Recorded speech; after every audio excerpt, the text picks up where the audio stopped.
Hi guys, welcome to our YouTube channel. आज मैं आपके लिए वीडियो लेकर आया हूँ। इसमें हम निफ्टी फिफ्टी और निफ्टी फिफ्टी के सारे स्टॉक्स के बारे में बात करेंगे और हम जानेंगे कि कहाँ पे हम कौन से स्टॉक में कहाँ पे करेक्शन चल रहा है, कहाँ कौन कौन से स्टॉक करेक्शन से बाहर आ चुके हैं। निफ्टी में आज बहुत ही बढ़िया मूव देखने के लिए मिला है। आज है 12/11/2021 और आज इसमें एक बहुत ही बढ़िया मूव देखने के लिए मिला है। इसके बारे में भी हम डिटेल में बात करेंगे, तो वीडियो को अंत तक देखिएगा। और वीडियो को अंत तक देखिएगा तो ये आने वाले हफ्ते के लिए आपको पूरे डिटेल मिल जाएगी, कहाँ पे कौन सा स्टॉक मूवमेंट में रहेगा, कौन से स्टॉक में हम वीडियो बना सकते हैं या कौन से स्टॉक में हम अपनी पोजीशन बना सकते हैं और कौन से स्टॉक में हम अपनी पोजीशन को एग्जिट कर सकते हैं। बजाज ऑटो के ऊपर भी मैंने कल एक वीडियो डाला था और उसमें आपने देखा एक बहुत ही शानदार मूव आया है। एक बात आपको समझनी पड़ेगी, स्ट्रेटेजी जिसको हम स्ट्रेटेजी का नाम देते हैं उसमें 2 चीज़ें हमेशा कन्फर्मेशन में होनी चाहिए। नंबर 1 पॉइंट, अगर मुझे स्ट्रेटेजी बाय का सिग्नल दे रही है, अगर मुझे स्ट्रेटेजी बाय का सिग्नल दे रही है और उसके बाद उसमें कोई एसएल है, तो जहाँ पे मेरा एसएल होना चाहिए वहाँ से मैं क्या रिवर्स पोज़ीशन ले सकता हूँ? अगर इसका जवाब आपका हाँ है, अगर इसका जवाब आपका येस है, तो ये स्ट्रेटेजी 100% वर्केबल है और ये स्ट्रेटेजी एक बहुत ही शानदार स्ट्रेटेजी हो सकती है। अगर आपका जवाब है ना, तो ऐसा क्यों? अगर मेरा स्टॉप लॉस बुक हो सकता है, तो यहाँ से ये स्टॉक नीचे क्यों नहीं जाएगा? ये आपके माइंड में क्वेश्चन होना चाहिए। देखिए, हमें बचपन से सिखाया जाता है कि हर चीज़ में क्यों करने की शक्ति को खत्म कर दिया जाता है, जबकि बचपन में हमारे अंदर क्यों की शक्ति बहुत ज़्यादा होती है। हर चीज़ में हम चाहते हैं क्यों? ऐसा क्यों? ऐसा हम बार-बार पूछते हैं, लेकिन जब हम यहाँ पे आते हैं, जब हम बड़े हो जाते हैं, तो हमें बता दिया जाता है, इसको देख लो और इसको रट्टा मार लो। ऐसा नहीं होता। ये मार्केट प्रैक्टिकल मार्केट है और इसमें सारी की सारी चीज़ें प्रैक्टिकली चलेंगी। यहाँ पे ये स्टॉक नीचे आया, ये इंडेक्स नीचे आया तो क्यों आया? कहाँ तक आया? कहाँ से ऊपर जाएगा और क्यों ऊपर जाएगा? ये जब तक आपको समझ नहीं आएगा, तब तक आप इस मार्केट में काम नहीं कर पाएँगे, आप हमेशा लॉसेस करेंगे।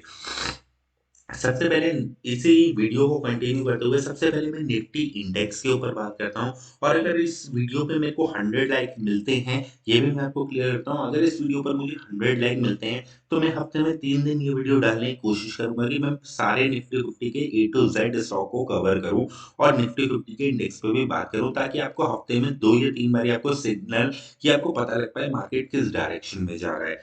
यहाँ पे मैं बात करूँ तो इस पॉइंट के आस-पास कहीं पे मेरा करेक्शन शुरू हुआ था, ये एक टॉप लगा था, यहाँ से करेक्शन आया था, ये हमने पहले भी बात करी है, मैंने आपको कंपैरिज़न में दिखाया था बहुत सारे स्टॉक्स को कंपेयर करके कि इस पॉइंट के आस-पास मेरी करेक्शन शुरू हुई है और मैं अभी आवरली टाइम फ्रेम की बात कर रहा हूँ। हमें पता कैसे लगा? जैसे ही ये मूविंग एवरेज कटने लगे और नीचे की साइड आने लगे, तो आप समझ जाइए ये करेक्शन शुरू हो चुकी है।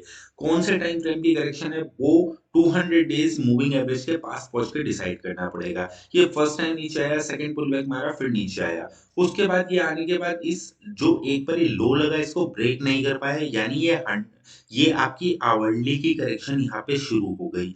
आवरली की करेक्शन यहाँ पे शुरू हो गई। इसके बाद ये ऊपर गया फर्स्ट टाइम, उसके बाद मैंने आपसे बोला था ये इस पॉइंट के आस-पास मैंने आपसे बोला था कि इसमें कंसोलिडेशन मिसिंग है। अगर ये यहीं से ऊपर निकल जाता है, तो ये इस पॉइंट को सपोर्ट करके फिर इसे नीचे आना पड़ेगा और यहाँ पे कंसोलिडेट करना पड़ेगा। जबकि ऐसा नहीं हुआ, ये यहीं से रिटर्न हो गया और इसने आके यहाँ पे काफ़ी लंबा टाइम ये स्पेंड किया है। पहले इसने इस पॉइंट के आस-पास टाइम स्पेंड किया था, बाद में इसने इस पॉइंट के आस-पास, अब आपको पता लग रहा होगा, टाइम स्पेंड हुआ है। निफ्टी ने आज जैसे यहाँ से ब्रेकआउट की, यहाँ पे आप देखेंगे ट्रेंड लाइन यहाँ पे चल रही होगी। ये ट्रेंड लाइन का ब्रेकआउट इस पॉइंट के आसपास कहीं पे बना है। निफ्टी में ब्रेकआउट हो चुका है। ये कंफर्म ब्रेकआउट है। आपका जो स्टॉप लॉस होना चाहिए, वो लास्ट स्विंग के नीचे होना चाहिए, जो कि लगभग ₹11,905 के आसपास बैठती है। यानी मेरा अप्रॉक्सिमेटली 100 पॉइंट्स का, या आप कह सकते हैं 150 पॉइंट के आसपास का मेरा स्टॉप लॉस रहेगा। निफ्टी इंडेक्स में मेरा 150 पॉइंट के आसपास का स्टॉप लॉस रहेगा। और मेरा जो इनिशियल टारगेट है वो 1 महीने में 18,500-600 के आसपास है। अगर मैं उससे पहले के टारगेट की बात करूँ तो 18,300 तो मेरा मिनिमम टारगेट है ही, जो आपको इसी महीने अचीव होता हुआ दिखेगा। इसी महीने का मेरा कहने से मतलब है कि आज से आप 1 महीने का टाइम जोड़ेंगे, आज है 12/11/2021, लगभग 12 दिसंबर तक आपको ये हाइक करता हुआ दिखेगा। हाँ, 2-4 दिन ऊपर-नीचे हो सकते हैं, लेकिन आपको 12 दिसंबर तक ये हाइक करता हुआ दिखेगा। ये हमने आइडेंटिफ़ाई कैसे किया? ये क्योंकि हम बहुत टाइम से देख रहे हैं, इसलिए इसमें मुझे लगता नहीं आपको आइडेंटिफ़िकेशन बनाने की ज़रूरत है।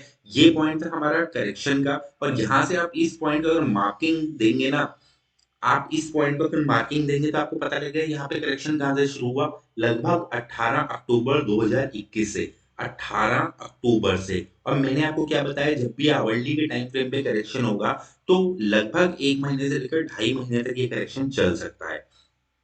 अब यहाँ पे आज डेट क्या है, लगभग 15 अक्टूबर के आसपास इसने करेक्शन का अपना कंप्लीशन किया है, यानी लगभग 1 महीने के अंदर इसने अपना ब्रेकआउट कंफर्म कर दिया है। इसका मतलब ये सुपर ट्रेंडिंग रहेगा आने वाले टाइम में, और ये अपना हाई भी ब्रेक करेगा। कंफर्म्ड है निफ्टी में, ये हाई ब्रेक होगा। जो हमारा स्टॉप लॉस बनता है, ये देख रहे हैं यहाँ पे एक स्विंग बना है।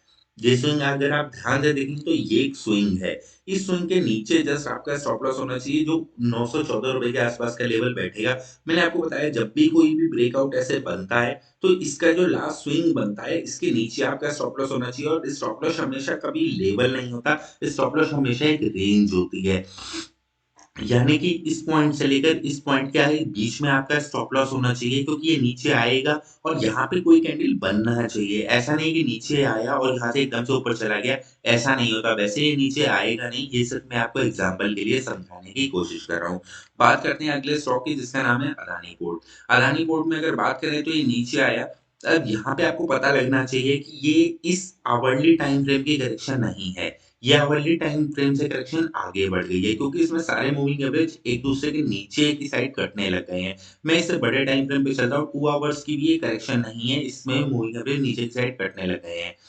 इसके बाद मैं चलता हूँ 4 आवर पे, 4 आवर में ये करेक्शन पॉसिबली है, ये 4 आवर की करेक्शन हो सकती है। डेली का भी टाइम फ्रेम एक बारी कैच कर लेते हैं। यहाँ पे देखेंगे तो ये डेली के टाइम फ्रेम की करेक्शन है, और ये करेक्शन अभी शुरू नहीं हुई है। ये करेक्शन इस पॉइंट के आस-पास कहीं पे शुरू हुई है। ये जो फर्स्ट टाइम हाई लगा, ये डबल टॉप का पैटर्न बना, और डबल टॉप के बाद ये ऊपर नहीं जा पाया और यहीं से ये नीचे आ गया। फर्स्ट टाइम, सेकंड टाइम ऊपर जाने की कोशिश करी, नहीं जा पाया, हल्का-सा वो किया, फिर ऊपर ऊपर तो चला गया, लेकिन यहाँ पे आपको पता लगना चाहिए पहली चीज़, यहाँ पे मार्च में करेक्शन शुरू हुई, मार्च से लेकर दिसंबर तक ये करेक्शन चलनी चाहिए। क्योंकि डेली टाइम फ्रेम की करेक्शन है, एक दिन में 6 घंटे का ट्रेडिंग सेशन होता है, 6 घंटे का मतलब हुआ है 6 मंथ टू 8 मंथ तक ये करेक्शन चलनी चाहिए। 8-9 मंथ तक ये करेक्शन चलनी ही चलनी चाहिए। 6 मंथ से लेकर 8 मंथ तक ये करेक्शन चलनी थी, जो कि इसका टाइम गैप पूरा नहीं हुआ। सेकंड पॉइंट, यहाँ पे नीचे तो आया 200 डेज़ मूविंग एवरेज के पास, लेकिन इसने यहाँ पे टाइम स्पेंड नहीं किया इन दोनों मूविंग एवरेज के बीच में, और मूविंग एवरेज स्क्यूज़ भी नहीं हुए। तो अगर ये यहाँ से ऊपर चला भी जाता है तो बहुत ऊपर नहीं जाएगा, इसे फिर से नीचे आना पड़ेगा। जब तक ये अपना टाइम स्पैम पूरा नहीं करेगा, टाइम वाइज़ करेक्शन हो भी जाएगी तो प्राइस वाइज़ पूरी नहीं करेगा, तब तक ये ऊपर नहीं जाएगा। तो ये एक रेंज में फँसा रहेगा, यहाँ पे एक डबल टॉप लगा हुआ है, यहाँ पे एक टॉप लगेगा, और ये फिर से आके नीचे, जब तक यहाँ पे टाइम स्पेंड नहीं होगा, ये ऊपर नहीं जाएगा। तो इसमें हम इस स्टॉक को अवॉइड करेंगे, ट्रेडिंग पर्पज़ के लिए भी और इन्वेस्टमेंट पर्पज़ के लिए भी। क्योंकि अगर आपको ट्रेडिंग भी करनी है, तो आप ऐसा समझ लीजिए, आपको ट्रेंड पता होना ज़रूरी है। आपको यहाँ पे डेली में अगर एक बारी पता लग जाए कि आपका स्टॉक ऊपर जा रहा है और ये रिट्रेसमेंट करने नीचे आ रहा है, तो आप इस पॉइंट पे कहीं पे भी बाइंग अपॉर्च्युनिटी उठा सकते हैं। यहाँ से आपके स्टॉप लॉस भी बहुत ज़्यादा पास रहेंगे, और बहुत ज़्यादा पास में रहेंगे और कटेंगे नहीं, और यहाँ से आपको प्रॉफिट भी बहुत बढ़िया मिलेगा, रिस्क रिवॉर्ड रेशियो भी बहुत बढ़िया रहेगा।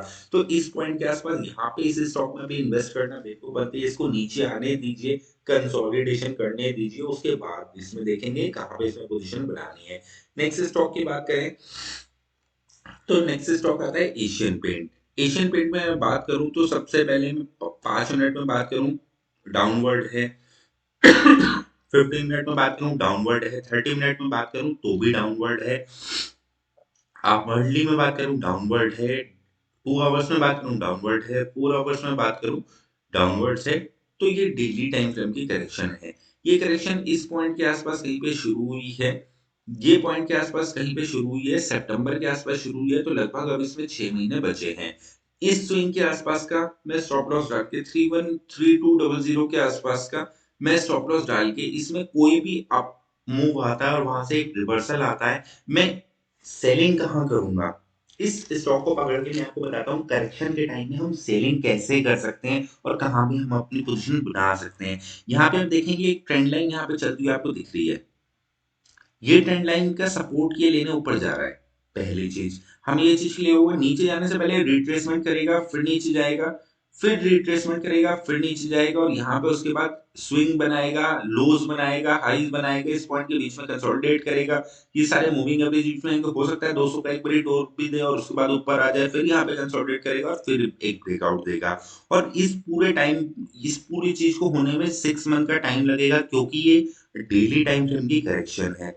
जब ऐसा होगा, तो यहाँ पे आपको पता है कि ये स्विंग कटने वाला नहीं है, तो यहाँ पे कोई भी उछाल आता है और यहाँ पे कहीं पे भी आके रिवर्स होता है, तो इमीडिएटली इसके ऊपर का स्टॉप लॉस लगा के आप सेलिंग कर सकते हैं। ये आपको पता कैसे लगेगा? ये आपको छोटे टाइम फ्रेम में पता लगेगा, जब भी ये ऊपर जाएगा, यानी अब मैं 15 मिनट के टाइम फ्रेम पे आके आपको दिखाता हूँ कि ये कैसे लगेगा। जैसे ये अब ऊपर आया है, अब यहाँ पे ये स्विंग बन चुका है, यहाँ से अगर ये और भी ऊपर जाता है तो यहाँ पे एक स्विंग बनाएगा, उसके बाद ये नीचे जैसे ही क्रॉस करना शुरू करेगा, इस पॉइंट का स्टॉप लॉस डाल के आप यहाँ पे अपनी पोजीशन को इनिशिएट कर सकते हैं। ये तरीका होता है ट्रेडिंग करने का क्योंकि मुझे पता है डेली टाइम फ्रेम में इसने अभी ऊपर जाना नहीं है। इसने ज़्यादा नीचे भी नहीं जाना लेकिन नीचे का लेवल अभी 2800 के आसपास तो थोड़ा दूर है। मेरे को एक अच्छा डिसेंट प्रॉफिट मिल सकता है। तो इस पॉइंट के आसपास आप स्टॉप लॉस रखिए, हल्का-सा कोई भी मूव आपको मिलता है ये पॉइंट अगर कटता है 3075 के आसपास तो आप इसमें सेलिंग भी कर सकते हैं और दबा के सेलिंग करिए, कोई दिक्कत नहीं है। आराम से नीचे आएगा इस पॉइंट के आसपास और वो काफ़ी आपको टाइम देगा, आपको बहुत मौके देगा इसमें ट्रेड करने के, तो ट्रेडिंग के लिए बहुत अच्छा स्टॉक है। क्योंकि इस पॉइंट के आसपास जब भी ये स्टॉक आएगा और कंसोलिडेट करेगा तो इसमें मूवमेंट होगा इंट्राडे में। इंट्राडे में एक रेंज बनेगी, उसके अंदर एक मूवमेंट होगा, उसमें आप नीचे भी बाइंग कर सकते हैं, ऊपर सेलिंग भी कर सकते हैं। लेकिन अपने स्टॉप लॉसेस को हमेशा मेंटेन रखिएगा क्योंकि वो बहुत ज़्यादा ज़रूरी है। अगले स्टॉक पे बात करते हैं एक्सिस बैंक के ऊपर। एक्सिस बैंक की अगर बाद में बात करूँ तो आपको पता लग जाना चाहिए डेली टाइम फ्रेम में करेक्शन कर रहा है और इसकी करेक्शन जस्ट अभी ही शुरू हुई है। बैंकिंग स्टॉक के साथ में इसकी करेक्शन शुरू हुई है। और उसमें एक अच्छा खासा एक डाउनफॉल इमीडिएटली आपको देखने के लिए मिला है। सारे मूविंग एवरेज पास में आ रहे हैं। टाइम वाइज़ करेक्शन लगभग प्राइस वाइज़ करेक्शन लगभग पूरी हो चुकी है। ₹700 का लेवल है, ये कटना नहीं चाहिए। अगर छोटा-मोटा लेवल कट भी जाता है तो बहुत ज़्यादा नीचे नहीं जाएगा। हद से हद 680 तक जा सकता है जो लास्ट यहाँ पे एक स्विंग दिख रहा है, इस पॉइंट तक जा सकता है। लेकिन बहुत ज़्यादा नीचे नहीं जाएगा, लेकिन यहाँ पे अभी टाइम स्पेंड होना है और बहुत एक आधा अप मूव, फिर डाउन मूव, फिर टाइम स्पेंड इस तरीके से ये स्टॉक चलेगा। अभी करेक्शन शुरू हुई है तो लगभग इसमें टाइम स्पेंड है। अब इस पर्टिकुलर स्टॉक को अगर आप देखेंगे ना तो आपको समझ में आना चाहिए कि इस स्टॉक में ट्रेडिंग नहीं करनी। रीज़न बीइंग मैं आपको बताता हूँ रीज़न ये है 200 डेज़ मूविंग एवरेज बहुत पास में है। अगर ये ऊपर निकलता है इस पॉइंट के आस-पास कहीं पे मिलता है 84 के आस-पास तो इसमें नीचे की साइड में एक सेलिंग का मूव आएगा क्योंकि यहाँ पे अगर कंसोलिडेशन मिसिंग होगा, अगर ये यहीं पे खड़ा रहता है बिल्कुल मिनिमल रेंज में तो आपके लिए स्टॉक बेकार है, अवॉइड कर दीजिए। अगर ये ऊपर जाके फिर वापसी नीचे मारने वाला है तो आपको पता लगना चाहिए कि ये अभी करेक्शन में है और डेली टाइम फ्रेम की करेक्शन है लगभग 6 महीने चलनी है 6 महीने चलनी है तो इस समय हम एक मूव बना सकते हैं यानी ऊपर-नीचे हम इसमें ट्रेड कर सकते हैं। आपको पता होना चाहिए आपको ट्रेडिंग कहाँ करनी है, आपको इन्वेस्टमेंट कहाँ करना है, कहाँ पे आपको बाइंग पोज़ीशन लेनी है, कहाँ पे आपको सेलिंग पोज़ीशन लेनी है। अगर यहाँ से कोई स्टॉक ऊपर निकल रहा है और आप ट्रेडिंग करना चाहते हैं, तो आप इस पॉइंट के आस-पास यहाँ पे ही नीचे आया, ऊपर चला गया, ये इस टाइम फ्रेम की करेक्शन नहीं थी, इसलिए ये ऊपर चला गया। ये ऊपर जाने के साथ में यहाँ पे आपको पता लगना चाहिए कि इस पॉइंट के आस-पास क्योंकि ये तेज़ी में स्टॉक है, तो यहाँ पे आपको कटते ही इमीडिएट बाइंग करनी है, स्टॉप लॉस इस पॉइंट के आस-पास डालना है, फिर आपको ऊपर मिलेगा, फिर आपको नीचे मिलेगा, आपका स्टॉप लॉस एक भी बार हिट नहीं होगा। यहाँ पे आपको पता लग रहा होगा कि इस पॉइंट पे आपको पता लगा अप ट्रेंड में है, इस पॉइंट पे आपने रखा है, ये आपका स्टॉप लॉस है। जितनी बार मर्ज़ी ट्रेडिंग कर लीजिए प्लस की आपको हमेशा प्रॉफिट मिलेगा, कभी आप लॉस में नहीं जाएँगे। तो इस तरीके से ये स्ट्रैटेजी काम करती है। इसके बाद नेक्स्ट स्टॉक की बात करते हैं जिसके ऊपर हमने ऑलरेडी बात करी हुई है जिसका नाम है बजाज फाइनेंस। बजाज फाइनेंस को अगर हम यहाँ पे देखेंगे तो ये लगभग अपनी अगर ये इस स्टॉक में इस पॉइंट के आसपास कहीं पे करेक्शन शुरू हुई थी, जो कि फरवरी था और फरवरी से लेकर ये अब अभी तक ये करेक्शन में ही चल रहा है। अगर ये इमीडिएटली ऊपर की साइड नहीं निकलता, ये अगर 1 हफ्ते में 1 वीक में ऊपर की साइड नहीं निकलता, तो आप समझ जाइएगा इसमें अगले टाइम फ्रेम में ये अपनी करेक्शन को एक्सटेंड कर रहा है। अगले टाइम फ्रेम का मतलब आपको पता होना चाहिए 1 वीक की करेक्शन है यानी 6 इंटू 6 6 पंजे 30 यानी अप्रोक्सीमेटली 3 इयर्स की आपकी 2.5 साल से 3 साल तक की ये करेक्शन आपकी खींच जाएगी, और उसके बाद इसमें प्राइस वाइज करेक्शन भी होगी, टाइम वाइज करेक्शन भी होगी। प्राइस वाइज करेक्शन का मतलब ये है, नीचे आया फर्स्ट टाइम, ऊपर गया, नीचे आया, उसके बाद यहाँ से नीचे जाएगा लगभग 3180 रुपए के लेवल तक, यहाँ पे करेक्ट होगा, उसके बाद ऊपर जाएगा। इसमें 2.5 इयर्स का टाइम लगेगा, क्योंकि ये वीकली में एक्सटेंड कर दिया अपनी करेक्शन को। तो ध्यान से काम करिएगा। स्टॉप लॉसेस मैं देता हूँ वो इसीलिए देता हूँ ताकि आपको पता लगे कि ये कटने के बाद स्टॉक इतनी तेजी से नीचे जाने वाला है जितनी तेजी से आप सोच भी नहीं सकते। यही पॉइंट मैं आपको कल समझाने की कोशिश कर रहा था कि स्टॉप लॉसेस लगाने क्यों जरूरी होते हैं। 15 मिनट में आपने स्टॉप लॉस लगाया होता और यहाँ पे आपने अपनी रिवर्स पोजीशन बनाई होती। यहाँ पे देखिए, ये मेरे स्टॉप लॉस पॉइंट था, लगभग मैंने 80 रुपए के आसपास आपको स्टॉप लॉस दिया था। ऊपर गया, नीचे जैसे ही आया इसने स्टॉप लॉस हिट किया और उसके बाद कॉन्टिन्यूस नीचे आया। तो ये पॉइंट कुछ इंपॉर्टेंट लेवल्स होते हैं जहाँ पे मैं आपको ये बताने की कोशिश कर रहा हूँ, जबकि मैं आपको साथ-साथ सारी चीज़ें वही दिखा रहा हूँ जो मैं देख सकता हूँ, या मैं वही सारी चीज़ें आपको दिखाने की कोशिश करता हूँ जो मैं देख देख पा रहा हूँ। सेकंड थिंग, मेरे से बहुत सारे इस वीडियो में कमेंट भी आए थे जिसमें सुनील मिगलानी जी की बात चल रही थी। मेरे को नहीं पता वो कौन है और उनकी क्या स्ट्रैटेजी है, मैंने कभी कोई कोर्स नहीं लिया उनसे, और मैं ये बात क्लैरिफाई करना चाहता हूँ। ये जो मैं नॉर्मल मूविंग एवरेज यूज़ कर रहा हूँ, जो आप यहाँ पे देख सकते हैं, मैं यहाँ पे थोड़ा-सा ऊपर करके रखता हूँ ताकि थोड़ी स्क्रीन बड़ी लगे और स्क्रीन अच्छी लगे। मैं वही सारे नॉर्मल मूविंग एवरेज यूज़ कर रहा हूँ जो हर कोई करता है, और मार्केट को एनालाइज़ करना कोई किसी को नहीं सिखाता है, ये हमेशा टाइम के साथ सीखा जाता है। और ये मैं आपको इसलिए बताता हूँ ताकि आप यहाँ पे अपनी एनालाइज़ करके देखें, और आप इस ये चीज़ें प्रैक्टिस के साथ आती हैं, लॉसेस मेक करके आती हैं, काफ़ी लॉस करने पड़ते हैं तब जाके ये चीज़ें क्लियर होती हैं। अभी भी इसमें स्कोप है, अगर ये 1 हफ्ते के अंदर रिवर्स होके यहाँ पे ऊपर निकल जाता है तो ये निकल जाएगा, अदरवाइज़ ये 2.5 साल की करेक्शन में फँस जाएगा, और 2.5 साल की करेक्शन में लगभग 3000 के लेवल तक आपको नीचे की साइड में आता हुआ दिखेगा। अगर ये 1 हफ्ते तक ऊपर नहीं निकलता तो मैं खुद इसमें अपनी पोज़ीशन को रिवर्स करके इसमें सेलिंग की पोज़ीशन बनाने की कोशिश करूँगा। बजाज फाइनेंस में अगर देखेंगे तो इस पॉइंट के आसपास कहीं पे करेक्शन शुरू हुआ। ये फर्स्ट टाइम नीचे आया, सेकंड टाइम उसने डबल टॉप बनाया। डबल टॉप बनाने के बाद ये ऊपर नहीं जा पाया और ये नीचे आ गया। फर्स्ट टाइम ऊपर जाने की कोशिश करी, नहीं जा पाएगा, सबको पता है, क्योंकि करेक्शन जो इसका शुरू हुआ ये 2 आवर के टाइम फ्रेम में शुरू हुआ, और 2 आवर का टाइम फ्रेम जो है वो लगभग करेक्शन जो शुरू हुआ है ये आपका सितंबर के आसपास में शुरू हुआ है। तो सितंबर, अक्टूबर, नवंबर, 2 आवर्स के टाइम फ्रेम में तो लगभग नवंबर 25 के आसपास तक ये करेक्शन चलना है। तो इस महीने के एक्सपायरी तक इसमें एक अपमूव हो सकता है कि यहाँ पे एक अपमूव आ जाए, लेकिन इसे वापस आके यहाँ पे कंसोलिडेट करना है, फिर ऊपर जाना है। कंसोलिडेशन मिसिंग है। अगर ये यहाँ से ऊपर निकल भी जाता है तो ज्यादा ऊपर नहीं जा पाएगा और इसे वापसी नीचे आना पड़ेगा, कंसोलिडेट करना पड़ेगा, फिर ऊपर जाना पड़ेगा। तो ये 2 आवर्स के टाइम फ्रेम में 2 महीने का करेक्शन आपका पूरा करेगा। नेक्स्ट स्टॉक पे चलते हैं, बजाज फाइनेंस। बजाज फाइनेंस बजाज फिंसर्व में भी देखेंगे तो सेम तरीके का पैटर्न बना हुआ है। यहाँ पे आप देखेंगे सितंबर के आसपास में करेक्शन शुरू हुआ। सितंबर के आसपास में करेक्शन शुरू हुआ, सितंबर के आसपास में ऊपर गया, एक नया हाई भी बनाया, लेकिन स्टिल ये करेक्शन था। करेक्शन में ऊपर जाने के बाद यहाँ पे कंसोलिडेशन में चाहिए, कंसोलिडेट करके ऊपर निकलेगा तो इसमें भी एक अच्छा मूव आने के पूरे पूरे चांसेस हैं। इसके बाद बात करते हैं बीपीसीएल। बीपीसीएल में देखेंगे तो 2 आवर के टाइम फ्रेम में करेक्शन नहीं है, नीचे आया, सारे मूविंग एवरेज उल्टे सीधे हो गए, फिर ऊपर गया, सारे मूविंग एवरेज उल्टे सीधे हो गए, फिर नीचे आया। तो ये इस टाइम फ्रेम का करेक्शन नहीं है, डेली का करेक्शन, ये डेली का करेक्शन पॉसिबिलिटी है, डेली का करेक्शन हो सकता है। कभी भी ध्यान रखिएगा, ये जब नीचे आता है तो ये मूविंग एवरेज कट गया, ये 200 का कट गया, उसके नीचे भी चला गया, तब भी ज्यादा नीचे नहीं जा पाया और यहीं पे स्टेबल हो रहा है। तो ये माना जाएगा ये डेली का ही करेक्शन है। डेली का करेक्शन इस पॉइंट के आसपास यानी जून के आसपास शुरू हुआ है।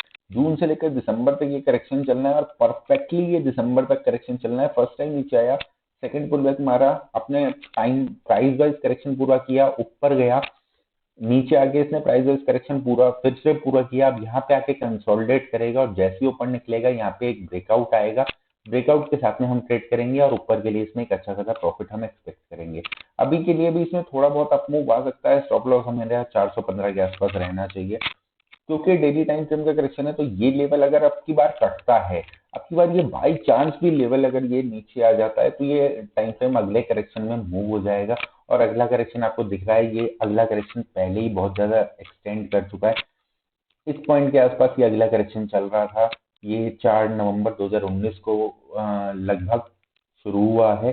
2019 से लेकर 20, 20 के बाद ये 21, 21 लगभग 19 से 21 पूरा इसे करेक्ट करना है। तो ये करेक्शन लगभग डेली और वीकली में एक साथ आने के पूरे पूरे चांसेस हैं कि 2021 के बाद 2022 में इसका पूरा पूरा करेक्शन आएगा, और ये वीकली टाइम फ्रेम में करेक्शन आएगा। तो एक अच्छा खासा इसमें मूव आता हुआ दिखेगा लगभग 537 से। लगभग ये आप कह सकते हैं 2 से 3 टाइम्स ये होने के पूरे पूरे चांसेस हैं। भारतीय एयरटेल के ऊपर ऑलरेडी मैंने एक वीडियो बना के आपको दिया था, और मैंने उसमें आपको बताया था कि इसमें मंथली टाइम फ्रेम में बहुत ही बढ़िया करेक्शन इस पॉइंट के आसपास हुआ है।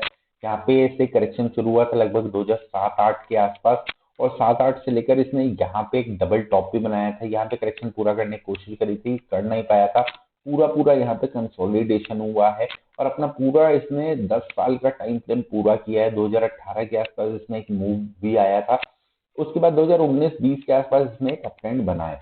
मंथली टाइम फ्रेम का मतलब आप समझ सकते हैं कि लगभग 10-11 साल का करेक्शन माना जाता है। 10 से 11 साल इसे लगते हैं वहां से निकलने में। यहाँ पे आप देखेंगे 2007 से लेकर 2021 तक लगभग 12 साल के बाद ये ऊपर निकला है, और 12 साल का टाइम फ्रेम पूरा करने के बाद आप इसमें सोच सकते हैं लगभग ये स्टॉक 10 टाइम्स से भी ज्यादा होना चाहिए। यानी ये स्टॉक 1500 रुपए के लेवल में एक्सपेक्ट कर रहा हूँ भारतीय एयरटेल में आने वाले 5 से 7 साल इसमें लगेंगे। मैं मना नहीं कर रहा, डेली आवरली टाइम फ्रेम में हो सकता है करेक्शन भी काफी बार आए, लेकिन इसमें एक अच्छा खासा हर डिप पे आपको खरीदना है। हर 200 डेज के आसपास जब भी आएगा आवरली, डेली, वीकली में, तो आपको इसको बाइंग ही बाइंग करनी है। इसमें शॉर्टिंग बिल्कुल मत करना है, क्योंकि ये बहुत ही उम्दा स्टॉक है, और मेरी निगाह में बहुत टाइम से चल रहा था। मैंने आपको वीडियो बना के भी इस पॉइंट के आसपास भी आपको बताया था, इस पॉइंट के आसपास भी आपको बताया था। 500-400 रुपए गैस पर भी मैंने बताया था। अगर आपको ना यकीन हो तो यूट्यूब पे जाके मेरे चैनल जाके देख सकते हैं, मेरी पुरानी वीडियोस देख सकते हैं, और उसमें मैंने आपको ये पूरा पूरा अपडेट दिया था। बहुत टाइम तक मैं इसमें अपडेट देता रहा, लेकिन आपने बाइंग करी नहीं करी ये तो आप ही बताएंगे। मुझे कमेंट सेक्शन में बताइएगा अगर आपने बाइंग करी हो तो। ब्रिटानिया की बात करें, ब्रिटानिया में अगर देखें तो ये डेली के आसपास, डेली ऑफकोर्स डेली का करेक्शन है। फर्स्ट टाइम यहीं से शुरू हुआ है, सितंबर में आसपास डेली का करेक्शन शुरू हुआ है। लगभग 6 महीने लगेंगे। प्राइस वाइज करेक्शन पूरा हो चुका है, सिर्फ टाइम स्पेंड करना बाकी है। यहाँ पे टाइम स्पेंड होगा जैसे ऊपर निकलेगा। एक बात और मैं आपको यहाँ पे बताना चाहूंगा, अगर आप ये पूरी स्ट्रेटेजी जो है, या ये पूरा सेटअप जो है, या ये पूरा जो साइकोलॉजिकल और टेक्निकल का जो मिक्सचर है, इसको अगर आप देखेंगे तो मैं इसमें आपको एक बात और बताना चाहूंगा कि यहाँ पे दो तरीके के करेक्शन चलते हैं। एक टाइम वाइज करेक्शन होता है। टाइम वाइज करेक्शन पूरा हो भी जाए तो भी प्राइस वाइज को पूरा होना है, तभी स्टॉक ऊपर अच्छे से चल पाएगा। सेकंड थिंग, एक बार ये नीचे एक बार नीचे आने के बाद ये स्टॉक ऊपर कब निकलेगा, ये टाइम और प्राइस दोनों का पूरा होने के बाद ही ऊपर निकलेगा। यहाँ से ऊपर निकलते ही जो भी लीडर स्टॉक होते हैं वो अपना टाइम फ्रेम कम में भी करेक्शन पूरी कर लेते हैं। जरूरी नहीं होता उन्हें पूरा का पूरा 6 महीने लगेगा। लीडर स्टॉक की बात करूं, जैसे ये ब्रिटानिया जो है ये एफएमसीजी का लीडर स्टॉक है, तो ये करेक्शन पहले पूरी कर सकता है और उससे पहले ये ऊपर निकल सकता है। तो यहाँ अगर ये पहले ऊपर निकलता है, ब्रेकआउट आता है, ये सारे मूविंग एवरेज कंसोलिडेट करते हैं, ब्रेकआउट आता है, तो हम इसमें पहले भी बाइंग कर सकते हैं। लेकिन अभी इसमें कोई भी बाइंग हैपनिंग नहीं करिएगा। अभी इसमें आपके स्टॉप लॉस पंच होंगे ही होंगे। तो अगले स्टॉक पे चलते हैं। रिप्लाई में आपको पता लगना चाहिए कि इस पॉइंट के आसपास से कहीं पे करेक्शन शुरू हुआ है, जो कि अप्रैल का महीना था, और यहाँ से जो करेक्शन है ये लगभग 6 महीने तक चलने वाला है। और यहाँ पे अगर आप देखेंगे स्टॉक प्राइस यहाँ पे नीचे आने की कोशिश करी, नहीं आ पाया। सेकंड टाइम ट्राई मारा, नहीं आ पाया। थर्ड टाइम ट्राई मारा, नहीं आ पाया। फोर्थ टाइम में नीचे आया है, यानी ये प्राइस वाइज करेक्शन इसका बुरा करा है। यहाँ पे आप देखेंगे बार बार हिटिंग है, 2 बारी 3 बारी, यहाँ पे बार बार हिटिंग है, तो ये प्राइस वाइज करेक्शन लगभग पूरा किया है। स्टॉक इसके नीचे भी आ सकता है, लेकिन बहुत ज्यादा नीचे नहीं जाएगा। यहाँ पे कंसोलिडेशन फेज चल रहा है, और जैसे ही कंसोलिडेशन फेज पूरा होता है, यानी अपना टाइम पूरा करता है, तो ये स्टॉक फिर से ऊपर निकल जाएगा। यानी कि इसमें बात करें तो ये इस पॉइंट के आसपास से कहीं से करेक्शन कर रहा है, क्योंकि यहाँ पे एक डबल टॉप आपको लगता हुआ दिखेगा। इसके बाद बात करते हैं कोल इंडिया की। कोल इंडिया में डेली टाइम फ्रेम में अगर यूज करूं तो कोल इंडिया इससे छोटे टाइम फ्रेम में यूज करूं, 4 आवर्स में, 2 आवर्स में एंड 1 आवर्स में। 1 आवर में करेक्शन नहीं चल रहा है, 1 आवर से ये पार हो चुका है। यहाँ पे आप देखेंगे मूविंग एवरेज ने यहाँ पे ब्रेक कर दिया है। 2 आवर्स में मैं बात करूं तो 2 आवर्स में लगभग ये करेक्शन 2 आवर्स का है। इस पॉइंट के आसपास कहीं पे करेक्शन शुरू हुआ है 6 अक्टूबर के लगभग। थोड़ा सा कंफ्यूजिंग स्टेज है, क्योंकि यहाँ पे भी मूविंग एवरेज कट रहे हैं, लेकिन अगर ये इस लेवल को ब्रेक नहीं करता है तो इसी टाइम फ्रेम का करेक्शन है और ब्रेकआउट का इंतजार करेंगे। इसमें ब्रेकआउट से पहले हम ट्रेड नहीं करेंगे। क्यों ब्रेकआउट से पहले ट्रेड नहीं करेंगे? क्योंकि ये 5 अक्टूबर को करेक्शन शुरू हुआ है, 2 आवर्स का करेक्शन है, यानी 2 महीने के लिए आसपास चलना है। 5 नवंबर, 5 दिसंबर, 5 दिसंबर में बहुत ज्यादा टाइम नहीं बचा है। प्राइस वाइज पूरा हो चुका है, सिर्फ कंसोलिडेशन यहाँ पे कर रहा है और कंसोलिडेशन भी एक रेंज के अंदर ट्रेड कर रहा है। तो ये पॉसिबिलिटी बहुत ज्यादा हो जाती है। ये 2 आवर्स के करेक्शन में था और यहाँ से ये ऊपर की साइड निकलने की कोशिश करता है, तो हम इसमें जरूर एक पोजीशन बनाने की कोशिश करेंगे। लेकिन अभी के लिए मैं इसमें कोई भी पोजीशन नहीं बनाऊंगा। अगर मैंने पोजीशन बनाई हुई है तो मैं यहाँ पे कंसोलिडेशन में थोड़ा सा एवरेजिंग कर सकता हूँ या इस पोजीशन को थोड़ा सा होल्ड करके रख सकता हूं जब तक ये लेवल मेरा नहीं घटता है। इस लेवल के नीचे मेरा स्टॉप लॉस होना चाहिए। अगले स्टॉक की बात करें तो डिविस लैब, यहाँ पे देखेंगे 2 आवर्स में सारे मूविंग एवरेज नीचे आ चुके हैं, प्राइस भी नीचे आ चुका है, तो ये इस टाइम फ्रेम का करेक्शन नहीं है। 4 आवर्स की बात करूं तो 4 आवर्स में ये करेक्शन हो सकता है, लेकिन 4 आवर्स में इस पॉइंट के आसपास कहीं पे करेक्शन अगर हुआ है तो ये इस पॉइंट के आसपास पे कहीं पे शुरू हुआ है 19 अक्टूबर। थोड़ा सा टाइम लगेगा 4 आवर्स के करेक्शन पूरा होने के लिए, क्योंकि यहाँ पे अभी 4 आवर का करेक्शन जस्ट अभी शुरू हुआ है, तो अभी इसमें 4 महीने के आसपास लगना है। 4 महीने के बाद इसमें देखें कहाँ पे पोजीशन बनानी है, लेकिन मैं इसको सेलिंग में जा सकता हूँ। अगर ये इस लेवल को आपकी बार ब्रेक करता है, यानी 4800 के लगभग कोई भी ब्रेकआउट नीचे की साइड में आता है, तो मैं इसको एक सेलिंग के साइड में ट्रेड कर सकता हूँ, क्योंकि उस केस में ये करेक्शन जो है ये आवरली करेक्शन होगी और यहाँ पे आपको दिख भी रहा होगा एक सपोर्ट जोन बनता हुआ। ये एक सपोर्ट जोन बन रहा है, इस पॉइंट तक ये बड़े प्यार से आ सकता है। और अगर ये पॉइंट आपकी बार लेवल ब्रेक करता है इसके नीचे, तो मान के चलेगा 4400 तक के लेवल इसमें डिविस लैबोरेटरी में आपको देखने के लिए मिलेंगे। अगले स्टॉक की बात करते हैं, डॉक्टर रेड्डी। डॉक्टर रेड्डी देखिए, ये स्टॉक मैं आपको दिखाना चाहता था बहुत टाइम से कि ये करेक्शन यहाँ पे शुरू नहीं हुई, इस पॉइंट पे शुरू नहीं हुई, इस पॉइंट पे शुरू नहीं हुई, ये करेक्शन इस पॉइंट के आसपास कहीं पे शुरू हुई है। First time pull, second time double top, double top के बाद नीचे आया। स्टॉक अगर ऊपर चला जाएगा अपनी करेक्शन पूरी करे बिना, यानी सितंबर 20 से लेकर ये लगभग जुलाई 20 तक ये करेक्शन पूरी करे बिना अगर ये स्टॉक ऊपर चला जाता है, तो इसको वापस नीचे आके अपना कंसोलिडेशन पूरा करना पड़ता है और उसके बाद ब्रेकआउट देना पड़ता है। यानी कि ये करेक्शन, ये particular correction daily time frame की करेक्शन थी, लेकिन इसने अपना यहाँ पे प्राइस वाइज करेक्शन और टाइम स्पेंड पूरा नहीं किया था। इस वजह से ये ऊपर जाने के बाद भी ये स्टॉक को नीचे आना पड़ा, अपना टाइम फ्रेम पूरा करना पड़ा और उसके ऊपर जाएगा। यानी कि यहाँ से टाइम वाइज करेक्शन तो पूरा हो गया इस पॉइंट पे, जब ये ऊपर निकला यहाँ पे टाइम वाइज करेक्शन तो पूरा हो गया, लेकिन प्राइस वाइज करेक्शन पूरा नहीं हुआ। यही चीज मैं आपको बहुत बारी बताता हूँ, पूरी वीडियो देखने का ये सबसे बड़ा फायदा होता है कि अगर आपको ये सारे पॉइंट जो हैं ये आपको डिफरेंट स्टॉक में देख के मिलेंगे, ये धीरे धीरे आपकी कैप्चरिंग में आएंगे। और जब अगर आपको एक बार ये पता लग गया मार्केट की डायरेक्शन क्या है, इस पॉइंट के आसपास आपको पता लग गया यहाँ से मार्केट रिवर्स हो रहा है और ये डबल टॉप सस्टेन करेगा, रीजन भी कि एक बार ये नीचे आ चुका है, यानी यहाँ पे एक बहुत उम्दा चांस है कि एक लंबे टाइम फ्रेम के बाद यहाँ पे करेक्शन शुरू हो सकता है। यानी कि अगर ये स्टॉक यहाँ से ऊपर जाने के बाद यहाँ पे सस्टेन कर जाता तो मैं मानता कि यहाँ पे एक करेक्शन शुरू हो सकता है। ऊपर जाने के बाद यहाँ पे एक बार सस्टेन कर जाता तो भी मैं मानता करेक्शन शुरू हो गया है, लेकिन यहाँ से वापसी ऊपर निकलेगा तो मैं मान लूंगा मेरे स्टॉप लॉस हिटिंग के चांसेस बढ़ गए हैं। यहाँ पे स्टॉप लॉस हिटिंग के चांस है, इस पॉइंट के आसपास स्टॉप लॉस हिटिंग के चांस है, लेकिन रिस्क रिवॉर्ड बहुत बढ़िया है। यहाँ पे आप देखेंगे तो इतना रिस्क के साथ में ये रिवॉर्ड है और मेरा रिस्क क्या है, इस पॉइंट पे मैंने बेचा और 10 20 50 पॉइंट का मेरा स्टॉप लॉस रहेगा। अब देखिए कैसे स्टॉप लॉस कम हो जाते हैं। फॉर एग्जांपल मान लीजिए नीचे आया फर्स्ट टाइम, ऊपर गया, सेकंड टाइम ऊपर जाने की कोशिश कर रहा है, इस पॉइंट के आसपास अगर आप बाइंग करते हैं, वापस आता है यहाँ तक आपका स्टॉप लॉस बनता है, तो यहाँ पे आपका रिस्क बहुत छोटा है, लेकिन ऊपर की साइड में आपका टारगेट बहुत बड़ा है, 48 से 5500 और नीचे की साइड में 200 पॉइंट्स का टारगेट है। तो ये आप रिस्क रिवॉर्ड के हिसाब से काम कर सकते हैं, हर चीज के हिसाब से काम कर सकते हैं। ये चीजें बहुत इंपॉर्टेंट रह जाती हैं, ये चीज आपको कोई भी नहीं बताता है। करेक्शन इस पॉइंट पे शुरू हुई है, ना कि इस पॉइंट पे।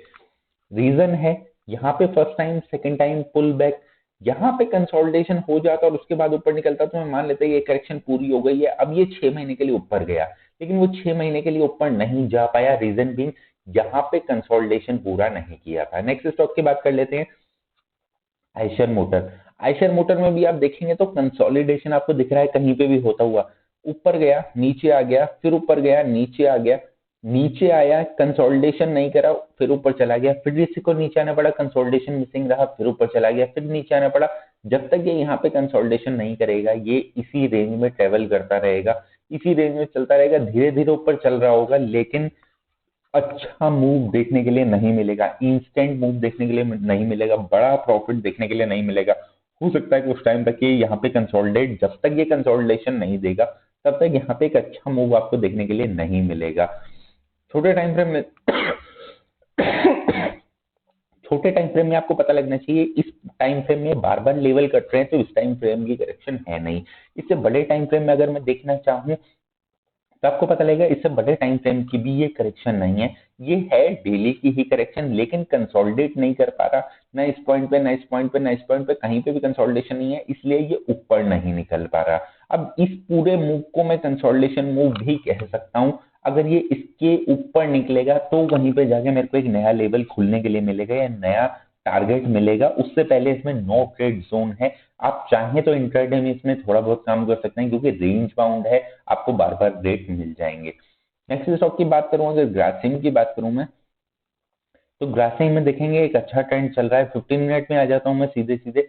15 मिनट में देखेंगे करेक्शन जस्ट अभी शुरू हुआ है और करेक्शन में अभी ये बाकी है, लगभग थोड़ा सा और नीचे आना इसे चाहिए। अगर ये चल रहा है तो, लेकिन ट्रेंडिंग स्टॉक है, बहुत टाइम बाद इसने एक अच्छा मूव दिया है। यहाँ पे आप देखेंगे जो मैं आपको स्टॉक बताता हूँ आप ध्यान से देखिए, ये फर्स्ट अपर नीचे आया, करेक्शन करी, करेक्शन करके ऊपर निकला। यहाँ पे आप टाइम नोट कर सकते हैं, नीचे आप देखेंगे 26 अक्टूबर, कब निकला 1 नवंबर। मैंने आपको बताया 15 मिनट के टाइम फ्रेम पे 1 से लेकर 5 दिन, 3 दिन, 4 दिन तक का टाइम होता है। आवरली को उसी हिसाब से आप बांट सकते हैं, जैसे एक आवर में हम 1 महीने की बात करते हैं, 30 मिनट में हम 30 दिन की बात करते हैं, 15 मिनट में हम 5, 7, 10, 15 मिनट की बात करते हैं, यानी 15 दिन की हम बात करते हैं।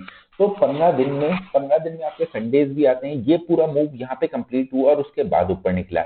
यहाँ पे आप देखेंगे नीचे तो आया लेकिन कंसोलिडेशन नहीं, क्योंकि जरूरत नहीं थी। यहाँ पे अभी ये जो मूव आया ऊपर गया तुरंत नीचे आ गया, यानी यहाँ से लेकर यहाँ तक 2 ही दिन हुए थे तो इसने रुकना ही नहीं था, ऊपर चले जाना था, क्योंकि ये कंसोलिडेशन नहीं है, ये एक रिट्रेसमेंट है, यहाँ से ऊपर जाएगा जाएगा।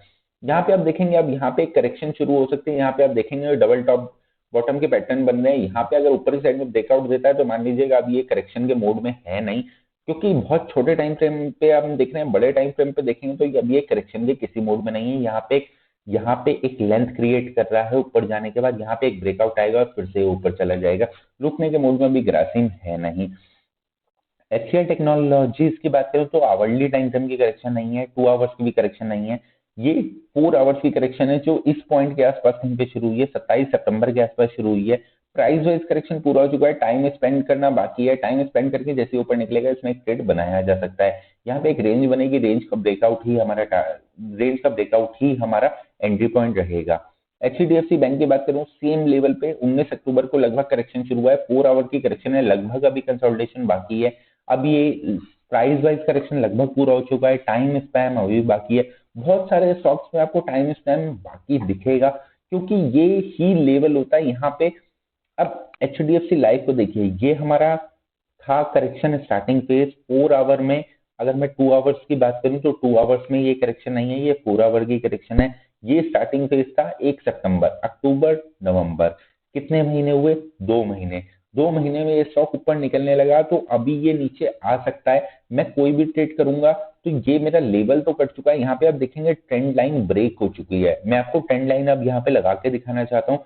यहाँ पे आपको ये ट्रेंड लाइन दिख रही है, ये ट्रेंड लाइन से ये वापसी रिवर्स हो सकता है क्योंकि यहाँ पे टाइम स्पैम बाकी है। मैं मना नहीं कर रहा कि इसमें इसमें आप देखेंगे कि मूविंग एवरेज सारे पास में आ गए हैं, नो डाउट कि मूविंग एवरेज सारे पास में आ गए हैं, लेकिन टाइम हॉरिजॉन इसने पूरा नहीं किया।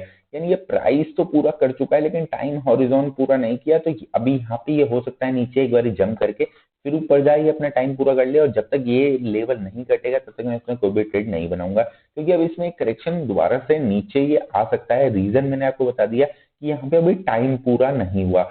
टाइम और प्राइस दोनों अगर पूरा होता है तो ही मैं इसमें एक ट्रेड बनाने की कोशिश करूंगा। बात करते हैं हीरो मोटोकॉर्प की। हीरो मोटोकॉर्प में हम डेली के टाइम फ्रेम में आते हैं, करेक्शन नहीं है, आगे करेक्शन फॉरवर्ड है। वीकली की बात करूं तो भी करेक्शन नहीं है। मंथली की बात करूं तो मंथली में ये करेक्शन चल रहा है। फर्स्ट टाइम नीचे आया, ऊपर गया, वापस नीचे आने की कोशिश कर रहा है। नीचे कहां तक आ सकता है? लगभग 1900 रुपए तक ये नीचे आ सकता है।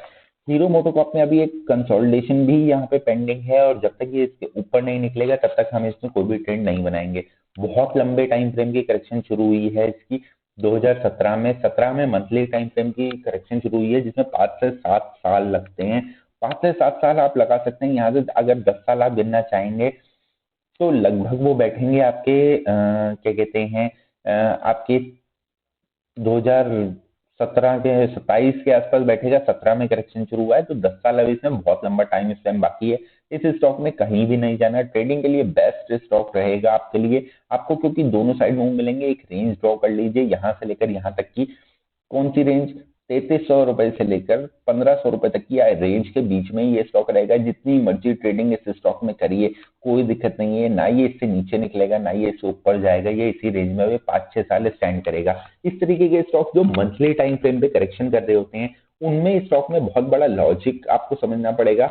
डेली की बात करो, डेली में नेगेटिव है। जब भी ये यहाँ पे हिट करने ऊपर आता है, इसमें सेलिंग बनाई जा सकती है। नीचे की साइड में एक अच्छा टारगेट मिलेगा। अगर ये लेवल क्रॉस करके ऊपर की साइड में निकलता है तो भी एक पोजीशन बनाई जाती है। ऊपर की साइड में एक अच्छा टारगेट मिलेगा। इस पॉइंट तक लगभग आपको टारगेट मिलेगा, यानी 3500 तक ये फिर टच करेगा, फिर नीचे आ जाएगा। रीजन मैंने आपको बताया, मंथली टाइम फ्रेम में करेक्शन कर रहा है। मंथली टाइम फ्रेम में करेक्शन करते हैं जब स्टॉक, तो वो 5 से 7 साल 10 साल तक की करेक्शन होती है। 7 साल से लेकर 12 साल तक के आसपास करेक्शन बैठती है। 12 साल की करेक्शन जब चलती है तो स्टॉक कहीं भी नहीं जाते हैं, एक रेंज के अंदर ही रहते हैं। जब रेंज के अंदर रहते हैं तो छोटे टाइम फ्रेम में आपको बहुत बढ़िया बढ़िया मौके मिलते हैं ट्रेडिंग करने के। यहाँ पे आप देखें, जैसे ये लेवल कटता है, सेलिंग कर सकते हैं। इस पॉइंट के लगभग आप अपने स्टॉप लॉस डाल सकते हैं। ऊपरी साइड में जब भी ये इसके ऊपर निकलता है तो आप यहाँ पे स्टॉप लॉस डाल सकते हैं। ऊपरी साइड में आप सेलिंग बाइंग कर सकते हैं। एक स्ट्रेटेजी मैंने आपको पहले भी बताया, एक स्ट्रेटेजी वो स्ट्रेटेजी होनी चाहिए जहां पे हम बाइंग और सेलिंग की दोनों की पोजीशन बना पाए। यानी कि अगर मेरा स्टॉप, मैंने आपको पहले बताया, मेरा ये प्राइस ऊपर चल रहा है, अगर ये प्राइस यहाँ पे मैं एंट्री एंट्री कर रहा हूँ, ये मेरा स्टॉप लॉस है, और ये प्राइस नीचे आया तो यहाँ पे मैं अपनी सेलिंग की पोजीशन बनाना चाहूँ, यानी कि यहाँ से जब रिवर्स होता है तो मैं अपनी पोजीशन को रिवर्स करूंगा, ना कि उससे एग्जिट करूंगा। ट्रेडिंग इसी का नाम है और ट्रेडिंग इसी को कहते हैं, और ये स्ट्रेटेजी इसी चीज से काम करती है। ये स्ट्रेटेजी नहीं है, ये टेक्निकल और साइकोलॉजिकल का एक कॉम्बिनेशन है, जिस कॉम्बिनेशन पे हम बात कर रहे हैं। हिंडाल्को नेक्स्ट स्टॉक है। हिंडाल्को, हिंडाल्को की बात करें तो मैं आवरली में चलता हूँ, नहीं। 2 आवर्स में चलता हूँ, नहीं। 4 आवर्स में चलता हूँ। 4 आवर्स में दिखेगा आपको करेक्शन यहाँ पे कहीं पे शुरू हुई है, नीचे आया है, कंसोलिडेशन मिसिंग है। कंसोलिडेशन पूरा करता है तो मैं पोजीशन में आ सकता हूँ। 18 अक्टूबर के लगभग करेक्शन शुरू हुआ है, 4 महीने का टाइम फ्रेम यहाँ पे भी लगेगा। नेक्स्ट स्टॉक हिंदुस्तान यूनिलीवर की बात करते हैं। अब आपको पता लग गया होगा, यहाँ पे बहुत जल्दी में आपको पता लगना चाहिए। चार्ट देख के 100-200 चार्ट आप देख के सोएंगे डेली। आप 15 दिन तक इसको प्रैक्टिस करिए। 16वें दिन आपको किसी एडवाइजर की, इवन मेरी भी आपको जरूरत नहीं पड़ेगी। एंटरटेनमेंट के लिए वीडियो देख सकते हैं, साइकोलॉजी मैच करने के लिए आप वीडियो देख सकते हैं, लेकिन 15 दिन के बाद आपको मेरी भी जरूरत नहीं पड़ेगी। लेकिन 100 चार्ट आपको डेली देख के सोने होंगे।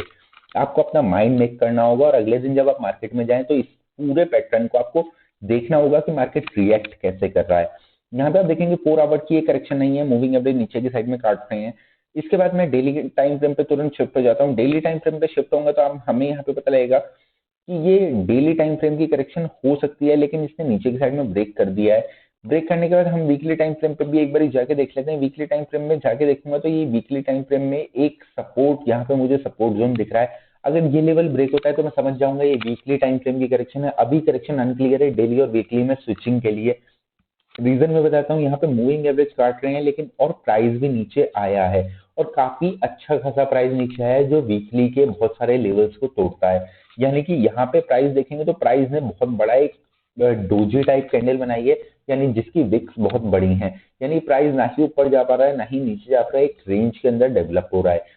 इसीलिए ये डेली में भी कन्वर्ट हो सकता है, क्योंकि यहाँ पे वापस जाके करेक्शन करके ऊपर जा सकता है, और यहाँ पे ये वीकली में भी कन्वर्ट हो सकता है कि हल्का सा ब्रेकआउट नीचे की साइड में, जो कि प्रीवियस कैंडल का हो चुका है। यहाँ पे एक कंफर्मेशन ब्रेकआउट, यहाँ पे ट्रेड लेना है, और ये नीचे की साइड में निकल जाएगा, और नीचे की साइड में जाता है तो लगभग 1900 रुपए तक आ जाएगा। और यहाँ पे अगर कंसोलिडेट करके ऊपर की साइड में निकलना चाहता है तो वो आपको पता ही है, डेली में इसको 6 महीने स्पेंड करने हैं, यानी 6 सितंबर से लेकर अभी ये नीचे आया है, यहाँ पे कंसोलिडेशन करना है, उसके बाद ऊपर जाना है। तो यानी कि ये वेट एंड वॉच स्ट्रेटेजी में हो सकता है। सेलिंग के लिए भी अच्छा मौका मिल सकता है, बाइंग के लिए भी अच्छा मौका मिल सकता है, लेकिन आपकी वॉच लिस्ट में ये स्टॉक होना चाहिए। नेक्स्ट स्टॉक की बात करूं तो एचडीएफसी लिमिटेड। एचडीएफसी में बात करूं तो 4 आवर्स में चले जाते हैं, नहीं। 2 आवर्स में चले जाते हैं, नहीं। 1 आवर्स में चले जाते हैं, नहीं। 15 मिनट में चले जाते हैं, नहीं। इसके बाद हम वीकली में जाते हैं। वीकली में भी एक अच्छा ट्रेंड दिख रहा है, मंथली में भी एक अच्छा ट्रेंड दिख रहा है, यानी कि ये सारे टाइम फ्रेम में एक ट्रेंडिंग स्टॉक है। अब इसमें हमें करना क्या पड़ेगा, यहाँ पे आपने देखा 15 मिनट में यहाँ पे ऊपर गया, नीचे आया, नीचे सारे स्टॉक एक ही तरीके से चलते हैं, नीचे आया, करेक्शन करी, करेक्शन करके होल्ड किया, होल्ड करने के बाद एक ब्रेकआउट दिया, ये पॉइंट के आसपास जैसे ये पॉइंट कटा, ये रेंज कटी, तो ऊपर की साइड में एक टारगेट मिल गया, फिर से इसे वेट करिए, यहाँ तक ये नीचे आएगा, ये सारे मूविंग एवरेज धीरे धीरे ऊपर चले जाएंगे, ये एक सपोर्ट जोन बनेगा, नीचे आएगा, इस पर सपोर्ट लेगा और यहाँ से जब ऊपर निकलने की कोशिश करेगा फिर से इसमें एंट्री बनाइएगा। अगर इसने नीचे आके यहाँ पे फिर से करेक्शन करनी है, जिसकी पॉसिबिलिटी नहीं है, क्योंकि जब भी ये लेवल घटेगा, जब भी ये ऊपर का टॉप कटेगा, ये टॉप कटेगा तो एक नया हाई बनने की कोशिश करेगा, यहीं से रिटर्न होगा। अगर यहाँ से काट के ऊपर निकलता है तो इसमें फ्रेश बाइंग करी जा सकती है, कोई दिक्कत वाली बात नहीं है, क्योंकि ये मंथली से लेकर 5 मिनट तक सबके सब जगह पे ये ट्रेंड में स्टॉक चल रहा है। यहाँ पे आप कोविड के टाइम में भी देखेंगे तो नीचे तो आया था, लेकिन ये इस टाइम फ्रेम की करेक्शन करने नहीं आया था, ये वीकली की करेक्शन करने भी आप देख सकते हैं, ये वीकली की नीचे आया, करेक्शन करी और ऊपर निकल गया। लीडर स्टॉक है एचडीएफसी, आपको पता है बैंकिंग का लीडर स्टॉक है, तो इसमें करेक्शन बहुत ही जल्दी पूरी होती है, ये भी आपको ध्यान रखना पड़ेगा, करेक्शन बहुत जल्दी पूरी होती है। अगर मैं डेली की बात करूं, डेली में ये एक्चुअली डेली की करेक्शन नहीं थी, ये वीकली की ही करेक्शन थी, यहाँ पे नीचे आए, सारे मूविंग एवरेज नीचे की साइड में कट गए, इसलिए ये वीकली करेक्शन थी और अच्छा खासा टाइम स्पैम भी करके गया है। 2020 जनवरी में लगभग इसमें करेक्शन शुरू हो गया था और इसका करेक्शन अक्टूबर 2020 के आसपास खत्म हुआ है, जो कि टाइम फ्रेम पूरा नहीं करके गया। यहाँ पे टाइम फ्रेम पूरा नहीं करके गया, लेकिन प्राइस वाइज ये ऊपर चला गया। अब यहाँ पे बहुत बारी ऐसा कर देते हैं, जब न्यूज बेस्ड कोई चीज चलती है तो ये करेक्शन नहीं करना चाहता था, लेकिन इसे करेक्शन करनी पड़ी क्योंकि पूरी मार्केट में कोई न्यूज फ्लो था, अच्छा न्यूज फ्लो था। बात करते हैं आईसीआईसीआई बैंक की। आईसीआईसीआई बैंक में भी सेम सिनेरियो आपको देखने के लिए मिलेगा। कुछ बैंकिंग स्टॉक हैं जो बहुत ही बढ़िया परफॉर्म कर रहे हैं, इसमें आवरली के टाइम फ्रेम पे एक करेक्शन चल रहा है। आवरली के टाइम फ्रेम पे 25 अक्टूबर से एक करेक्शन शुरू हुआ है, यहाँ पे सीधा नीचे आया है, नीचे आने के बाद यहाँ पे कंसोलिडेट करेगा, ऊपर निकलेगा तो हम इसमें भी एक ट्रेड बनाएंगे। आईटीसी की बात करें, आईटीसी 2 आवर्स पे चले जाते हैं, 2 आवर्स पे ये करेक्शन करता हुआ हमें दिख रहा है, क्योंकि मूविंग एवरेज नीचे की साइड में तो काटा था लेकिन तुरंत ऊपर चले गए। अगर ये इस लेवल को ब्रेक करता है तो मान लीजिएगा अगले टाइम फ्रेम की करेक्शन है, जिसकी उम्मीद बहुत कम है, लगभग ये 13 अक्टूबर से करेक्शन करनी शुरू करी है, तो लगभग नवंबर एंड या मिड दिसंबर तक ये करेक्शन पूरी हो जाएगी। यहाँ पे जैसे ही कोई ब्रेकआउट आता है, इसमें हम अपनी एक पोजीशन बना सकते हैं। अब यहाँ पे ट्रेंड लाइन काम नहीं करेगी, आपको मैं बता दूं, यहाँ पे ये ट्रेंड लाइन थी, ये ट्रेंड लाइन काम नहीं करेगी, जो मूव मिलना था मिल गया, लेकिन यहाँ पे ये ट्रेंड लाइन काम नहीं करेगी। आपको सपोर्ट जोन देखना पड़ेगा, ये जो प्रीवियस लो हाई बैठेगा, यही सपोर्ट जोन आपको तलाशना पड़ेगा। ये यहाँ पे कोई और रेंज बनती है तो उसमें आपको ट्रेड करना पड़ेगा। यहाँ पे एक और भी ट्रेंड लाइन आपको बनती हुई दिख रही होगी, यहाँ पे अगर ये ट्रेंड लाइन को बार बार सपोर्ट करता है, ये एक्सटेंड करता है, तो इसमें भी आप ट्रेड बना सकते हैं, लेकिन आने वाले टाइम में बनाइएगा, क्योंकि अभी तो ये करेक्शन में और इसने अभी नीचे जाना नहीं, ऊपर जाना नहीं, तो अभी पोजीशन बना के क्या फायदा। ऐसे स्टॉक में पोजीशन बनाई जाती है जिसने ऊपर जाना हो या नीचे जाना हो, जिसने कहीं जाना ही नहीं, जो मिड में काम कर रहा है, उसमें पोजीशन बना के क्या फायदा। फॉर एग्जाम्पल अभी इस स्टॉक की बात करते हैं, ये स्टॉक है इंडियन ऑयल कॉर्पोरेशन लिमिटेड। ध्यान से देखिएगा और ध्यान से समझिएगा, इसने सबसे पहले 1 मिनट में करेक्शन शुरू करा, करेक्शन कन्वर्ट हो गई नेक्स्ट टाइम फ्रेम में 5 मिनट, 5 मिनट से करेक्शन कन्वर्ट हो गई नेक्स्ट टाइम फ्रेम में 15 मिनट, 15 मिनट से करेक्शन कन्वर्ट हो गई यहाँ पे अगले टाइम फ्रेम में 30 मिनट। ये 30 मिनट में अभी करेक्शन कर रहा है। 30 मिनट का मतलब है लगभग 15 दिन।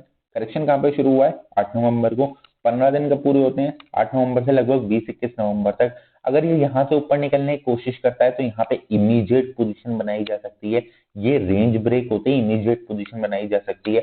अगर ये इसके नीचे की साइड में निकलता है, इमीडिएटली सेल किया जा सकता है, ये नेक्स्ट टाइम फ्रेम की करेक्शन में आ जाएगा और नेक्स्ट टाइम फ्रेम की करेक्शन लगभग 130 रुपए तक आपको मूव देखने के लिए मिलेगा। कहाँ पे एंट्री कहाँ पे करनी है, 132 रुपए के है ऊपर की साइड में कहाँ पे ट्रेड करना है ये भी आपको पता होना चाहिए। जो रेंज बनी हुई है इस रेंज को लाइन खींच के रखिए, जहां पे भी आपको मूव मिले 15 मिनट में जब भी कोई स्टॉक करेक्शन करने आता है वो बहुत जल्दी में निकलता है, बहुत जल्दी में करेक्शन से या तो नीचे की साइड में या ऊपर की साइड में। 15 मिनट में ज्यादा वेट के स्टॉक करते नहीं है, इसलिए 15 मिनट में जब भी कोई करेक्शन होती है तो आपको ध्यान रखना चाहिए नीचे की साइड में ट्रेड करना है या ऊपर की साइड में।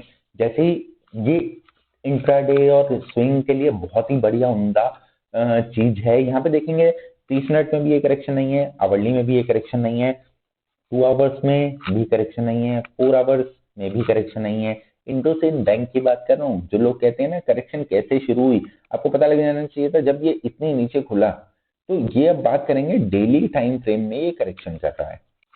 करेक्शन इसकी शुरू हुई है 1 नवंबर के आसपास।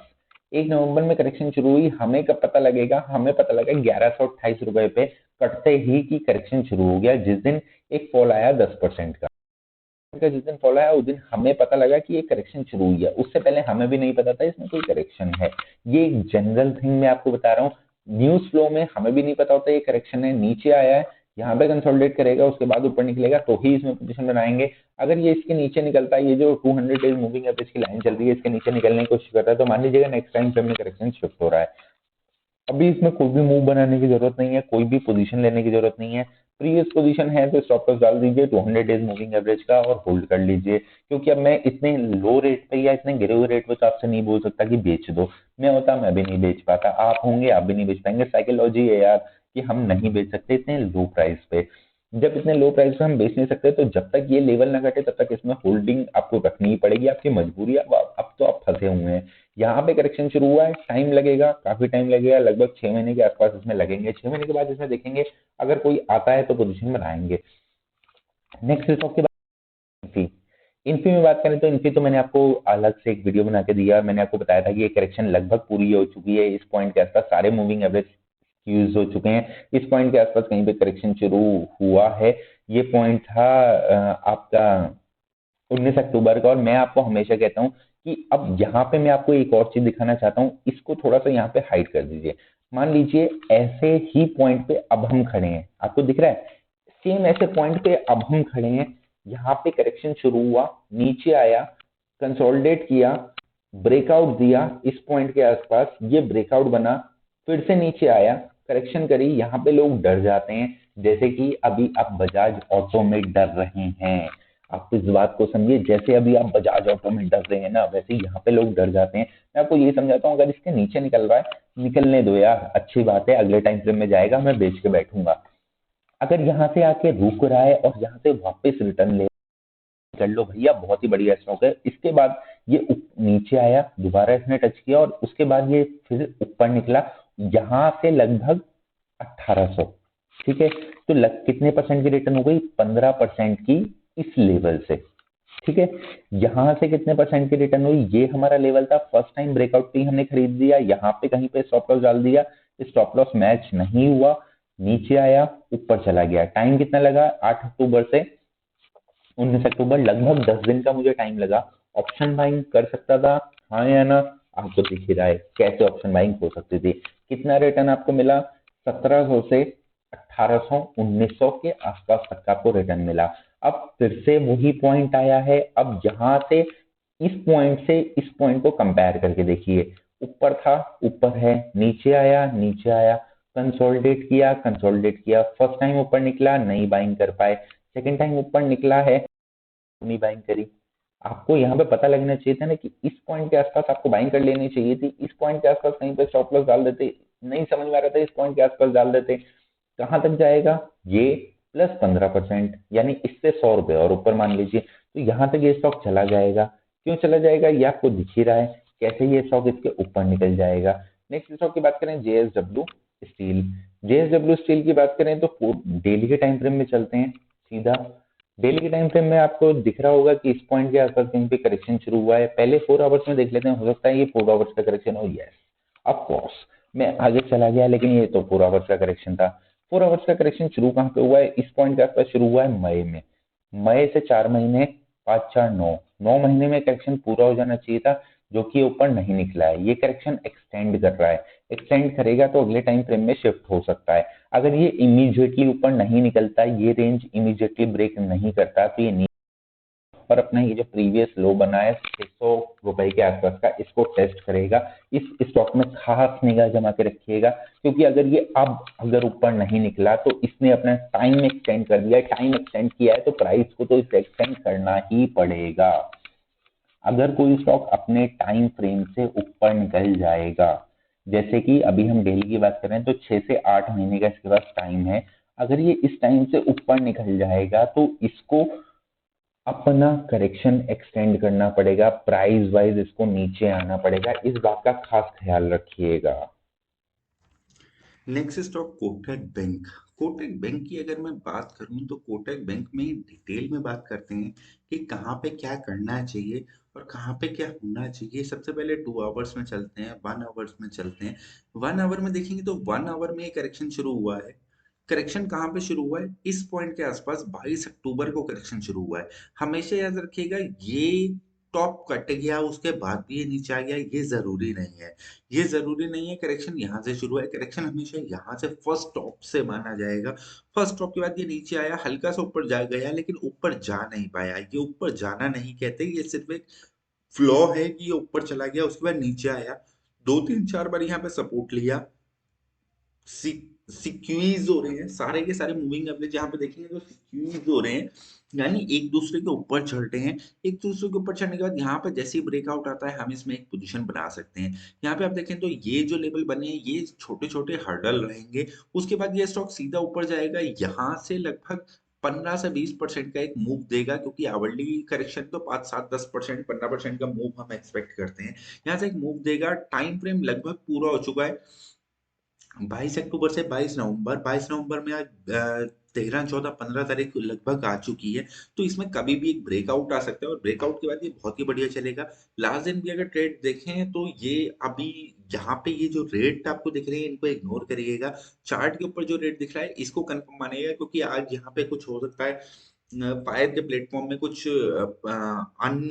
जो कहते हैं डमी ट्रेड हुई हो, उस वजह से ये आपको ऐसा रेट अभी दिख रहे हैं। निफ्टी को देखेंगे तो यहाँ पे 878 19,000 रुपए पे दिख रही है, जहाँ पे निफ्टी नहीं है।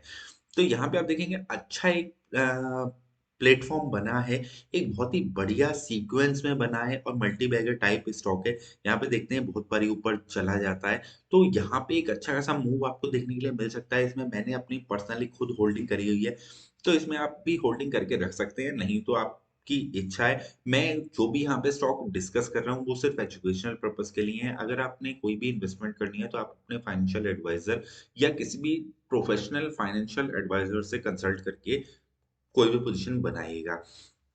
Next time frame next stock पे चलते हैं जिसका नाम है एल एन टी में देखें तो एक ट्रेंडिंग स्टॉक है। यहाँ पे कहीं पे ये सिक्वीज हुए थे, उसके बाद ये स्टॉक ऊपर आ गया था, अच्छा खासा मूव दिया। यहाँ पे भी आप देखेंगे उसी तरीके का आपको मूव बनता हुआ दिखेगा। ये जबकि इस टाइम फ्रेम की करेक्शन नहीं थी, 15 मिनट की करेक्शन रही होगी। ये देखिए 30 मिनट में देख लेते हैं, 30 मिनट में यहाँ पे करेक्शन रहा होगा। ये देखिए एग्जैक्ट आपको 30 मिनट में करेक्शन होता हुआ दिखा। यहाँ पे करेक्शन शुरू हुआ, 19 अक्टूबर को नीचे आया, सिक्वीज हुए सारे मूविंग एवरेज, पूरा अपना टाइम स्पेंड किया पूरा यहाँ पे कंसोलिडेशन पहले हुआ, प्राइस करेक्शन बाद में हुआ, इसलिए ये स्टॉक ऊपर चला गया। जैसे ही इस लाइन का ब्रेकआउट हुआ या इस लाइन का ब्रेकआउट हुआ, मैंने आपको बताया कि ये जब भी इस तरीके के लेवल बनते हैं यहाँ पे स्टॉक रुकता नहीं है। हाँ, इस पॉइंट पे जाके थोड़ा सा रेजिस्ट करेगा। ये सीधा ऊपर चला गया, वापसी आया, अपने इस पॉइंट के आसपास रेजिस्ट किया और वहां से फिर ऊपर निकल गया। फिर नीचे आया, आपने इस पॉइंट के आसपास से प्रीवियस हाई के आसपास से रेजिस्ट किया, फिर ऊपर निकलने की कोशिश कर रहा है। तो यहाँ पे जैसे ही कोई 5 मिनट 15 मिनट में कोई भी करेक्शन आती है, जैसे कि ये करेक्शन आई, यहाँ पे हम एक ट्रेंड लाइन ड्रॉ कर सकते थे। इस पॉइंट के आसपास एक ट्रेंड लाइन ड्रॉ कर सकते थे। यहाँ पे नीचे एक शार्प लाइन लगा सकते थे। यहाँ से जैसे ऊपर निकलता है हम इसमें अपनी यहाँ पे अपनी पोजीशन बना रहे हैं शॉर्ट टर्म के लिए। इस पॉइंट के ऊपर 2 3 4% इसके ऊपर निकलेगा तो हमारा टारगेट बड़े प्यार से अचीव हो जाएगा। हमारा स्टॉप लॉस क्या पॉइंट होता है? ये जरा सा पॉइंट हमारा स्टॉप लॉस होता है। टारगेट क्या होता है? यहाँ से यहाँ तक का टारगेट होता है। तो आपको दिख रहा होगा 1:5 1:6 के नीचे तो हम मानते ही नहीं है दोस्तों। अगर हमें 1:5 1:6 ना मिले तो क्या मजा ऐसी ट्रेडिंग करने का। ट्रेडिंग करो, इन्वेस्टमेंट करो, स्विंग मारो, जो मर्ज़ी करो यार इस मार्केट में। आपका आज मन करता है स्विंग मारने का, स्विंग मारो। आज आपका मन करता है ट्रेडिंग करने का, ट्रेडिंग करो, कोई दिक्कत नहीं है। कोई मार्केट में कोई फिलॉसफी, कोई थेरेपी काम नहीं करती। सिर्फ़ एक चीज़ होनी चाहिए, आपको अपना माइंड में क्लियर होना चाहिए, स्टॉक क्या कर सकता है, अगर वो ऐसा नहीं कर रहा तो हमें क्या रिएक्ट करना है। ये सब चीज़ें आपके दिमाग में होनी चाहिए, आपका मनी मैनेजमेंट क्लियर होना चाहिए। अच्छी पोजीशन तभी मानी जाती है जब आपका मनी मैनेजमेंट क्लियर हो। आप ₹20 नीचे आया, आपने 1000 क्वांटिटी उठा रखी है, आप पैनिक हो जाओगे, आप अपनी पोजीशन काट दोगे। आपने सिर्फ़ 10 क्वांटिटी ली है और ₹20 नीचे आया, आपको फ़र्क ही नहीं पड़ता, ₹200 ही तो जा रहे हैं। क्या करूँगा, 2 लाख का मेरा पोर्टफोलियो ₹200 लेके जा रहा है, क्या फ़र्क पड़ता है, चलो नीचे आ जाएगा मेरा स्टॉप लॉस तो आ जाने दो। स्टॉप लॉस आएगा, आप वहाँ पे स्टॉप लॉस पे देखेंगे, क्या ये रिवर्सल पॉसिबल है? आप सोचेंगे, आप अपने माइंड से पूछ के देखिए, अगर हेवीएस्ट क्वांटिटी उठाएँगे तो आप सोचने लायक नहीं रहेंगे। अगर आप स्मॉल क्वांटिटी उठाएँगे, आप सोचेंगे और इस तरीके का बिहेव करेंगे। महिंद्रा एंड महिंद्रा की बात करते हैं, महिंद्रा एंड महिंद्रा भी ट्रेंडिंग में चल रहा है। ट्रेंड में स्टॉक आ चुका है, जहाँ पे बहुत लंबे टाइम फ्रेम की करेक्शन पूरी हुई है। यहाँ पे आप देखेंगे तो आवरली की करेक्शन 13 अक्टूबर को शुरू हुई। यहाँ पे जबकि अब यहाँ पे ध्यान से आपको देखते ही समझ में आना चाहिए, कंसोलिडेशन मिसिंग है। ऊपर तो जा रहा है, ऊपर जा नहीं पाएगा दोस्तों। बहुत ऊपर इसके ऊपर निकल नहीं पाएगा, वापस आएगा, कंसोलिडेशन पूरा करेगा, फिर ऊपर जाएगा। आयशर मोटर का चार्ट अगर आपको याद हो, तो आपको पता लगेगा महिंद्रा एंड महिंद्रा में सेम पैटर्न बनता हुआ आपको दिख रहा है। नीचे आया, कंसोलिडेशन मिसिंग है, टाइम बेशक पूरा हो गया, कंसोलिडेशन नहीं हुआ, इसलिए ये ज़्यादा ऊपर नहीं जा पाएगा। इसको नीचे आना पड़ेगा, नीचे आके कंसोलिडेट करना पड़ेगा, फिर ऊपर जाना पड़ेगा। तो ऊपर हाई के आसपास ये जो प्रीवियस हाई बने यहाँ पे एक बारी ऊपर जाके अगर ये वापसी नीचे की साइड हिट करता है, एक बारी पोजीशन बना के यहाँ पे स्टॉप लॉस दिया जा सकता है, बहुत छोटा स्टॉप लॉस होना चाहिए और स्टॉप लॉस आया है, हिट हुआ है तो आपका माइंड क्लियर है। आपको अपने माइंड में बिल्कुल क्लियर पैटर्न दिख रहा है कि यहाँ पे कंसोलिडेशन मिसिंग है मेरे हिसाब से। आप जब चार्ट खोल के बैठे हैं, मेरे हिसाब से यहाँ पे कंसोलिडेशन मिसिंग है। ये एक लास्ट पैटर्न बनता है हायर साइड में। यहाँ पे अगर ये जाके हिट करता है और वापस रिट्रेस मारता है तो मैं यहाँ पे कहीं पे अपनी एक पोजीशन को एंटर कर सकता हूँ। इस लाइन के ऊपर मेरा स्टॉप लॉस रहना चाहिए। उसके बाद ये यहाँ पे जाके अगर खड़ा होता है, इस तरीके से खड़ा हो जाता है, तो मैं कॉस्ट टू कॉस्ट अपना स्टॉप लॉस निकाल लूँगा, क्योंकि खड़े होने के बाद ये नीचे नहीं आएगा। अगर ये यहाँ जाके खड़ा हो जाता है और सारे मूविंग एवरेज ऊपर बुलाता है, तो मान लीजिए ये स्टॉक और ऊपर जाने वाला है। अगर ये यहाँ जाके नीचे की साइड में काटना शुरू कर देता है मूविंग एवरेज को, तो ये स्टॉक नीचे आ जाएगा, यहाँ पे ऊपर गया, रिट्रेसमेंट मारा और सीधा यहाँ पे आया, सेकंड मूव बनाया, फिर से नीचे आया। तो आपको यहाँ से यहाँ तक का एक लेवल बड़े प्यार से आता हुआ दिखेगा। ये जो लेवल है आपको बनता हुआ दिखेगा 880, लगभग 50 टू 60 पॉइंट। अगर आप एक सिंगल लॉट में फ्यूचर्स में काम कर रहे हैं, तो 50 to 60 point is just enough. क्योंकि 50 टू 60 पॉइंट बहुत ही बढ़िया उम्दा प्रॉफिट आप कह सकते हैं। अगर मैं इसकी फ्यूचर चेन लगा के यहाँ पे फ्यूचर चेन लगा के आपको दिखाना चाहूँ तो यहाँ पे आप 50 टू 60 पॉइंट कह सकते हैं। 50 टू 60 पॉइंट में एक आपको बहुत ही अच्छा प्रॉफिट होने के पूरे-पूरे चांसेस हैं। यहाँ पे आप देखेंगे तो 700 का लॉट साइज़ है, 50 पॉइंट ₹35,000 मात्र। ठीक है? तो इस तरीके से आप चार्ट पैटर्न देखते हैं, इस तरीके से हम बहुत सारे काम करते हैं। यहाँ पे आप अपने ऑप्शन सेलिंग कर सकते हैं, आप अपनी कॉल सेलिंग कर सकते हैं, पुट सेलिंग कर सकते हैं। ज क्योंकि हम देखिए, बहुत सारी जगहें होती हैं जहाँ पे कॉल बाइंग होती है, बहुत सारी जगहें होती हैं जहाँ पे कॉल सेलिंग होती है, बहुत सारी जगह होती है जहाँ पे फ्यूचर्स में स्टॉक बाय करनी चाहिए, बहुत सारी जगह होती हैं जहाँ पे ऑप्शंस में स्टॉक बाय करने चाहिए। ज फॉर एग्ज़ाम्पल देता हूँ आपको ताकि आपको समझ में आना चाहिए कि कहाँ पे हमें सेलिंग करनी होती है, कहाँ पे हमें बाइंग करनी होती है। यहाँ पे आपको दिख रहा होगा, ये प्रीवियस हाई चल रहे हैं और ये प्रीवियस लो चल रहे हैं। यहाँ पे आपको दिख रही है ये रेंज एक बनी हुई थी, यहाँ से ऊपर निकला था, न्यूज़ आई, नीचे आ गया। आपको पता है ये डेली की करेक्शन में है। यहाँ पे कहीं पे डेली करेक्शन शुरू हुई है, लगभग 6 महीने इसने इस रेंज को नहीं तोड़ना। अगर तोड़ भी देता है तो बहुत ज़्यादा ऊपर नहीं जाना। अगर 1059 की मैं यहाँ पे ऑप्शन चेन खोलूँ और 59 यानी 60 की मैं कॉल की बात करूँ तो ₹25 की है। मैं इसको सेल कर देता हूँ। 900 इंटू 25 मेरा कोरा प्रॉफिट है। मुझे पता है ये बात। मेरा कोरा प्रॉफिट क्यों है? क्योंकि मुझे ये बात दिख रही है कि इसने इसके ऊपर नहीं जाना। मेरे को ये भी दिख रहा है नीचे आने के बाद यहाँ पे ये रुक गया। मेरे को ये भी दिख रहा है इसने इसके नीचे नहीं जाना। ये जो लास्ट स्विंग लगा है, इसके नीचे भी हो सकता है ये इसको भी ना काटे, 1017 भी ना कटे, क्योंकि अच्छा स्टॉक मैं मानता हूँ इंडोसिंड बैंक को। 1017 का मतलब हो गया 1020, इसको सेल कर देता हूँ। 23 रुपए इंटू 900, मेरे को अच्छा एक प्रॉफिट मिलता है। आप समझे ना बात को, मेरे को दोनों साइड में एक अच्छा प्रॉफिट मिलता है, इसलिए मैं किधर की साइड में भी एक पोजीशन ऑप्शन सेलिंग में बना सकता हूँ, क्योंकि इस स्टॉक ने कहीं जाना नहीं है, इसने इसी रेंज के बीच में ट्रेवल करना है और खड़ा होना है, उसके बाद इसने ऊपर निकलना है। ठीक है, तो अगर यहाँ से ये रेंज बन चुकी है और यहाँ पे ब्रेकआउट हो रहा है, ये ब्रेकआउट हो रहा है, मैं यहाँ पे कॉल बाय कर सकता हूँ, नो डाउट। यहाँ से नीचे की साइड में निकल रहा है, ये लेवल कट चुका है, मैं यहाँ पे कॉल पुट बाय कर सकता हूँ, कोई दिक्कत नहीं है। लेकिन जब एक कंसोलिडेशन फेज चल रहा है, कंसोलिडेशन में खड़ा होना है, तो यहाँ पे मेरे को ऑप्शन सेलिंग करनी चाहिए, डिसेंट अमाउंट ऑफ प्रॉफिट मुझे मिलता है। अगले स्टॉक पे चलते हैं, बहुत ज्यादा टाइम ना लगाते हुए अगले स्टॉक पे चलते हैं। पहले ही वीडियो बहुत लंबा हो चुका है, लेकिन ऐसे वीडियो की आपको डिमांड है, आपको इच्छा है, तो ही मैं अगले वीडियो बनाऊंगा। अदरवाइज मैं इस वीडियो के बाद दोबारा एक सिंगल सिंगल स्टॉक में वीडियो दूंगा, मेरे को भी तो उसी में फायदा है ना यार। मेरी वीडियो ज्यादा चलती है, मैं उसमें टैग ज्यादा लगा पाता हूँ, इसलिए मैं कहता हूँ वीडियो को लाइक कर दीजिए, चैनल को सब्सक्राइब कर लीजिए। बार बार मैं इसलिए नहीं बोलता था कि आप इरिटेट ना हो, लेकिन आशा मेरी ये है कि आप इस वीडियो को लाइक कर दीजिए, चैनल को सब्सक्राइब कर लीजिए।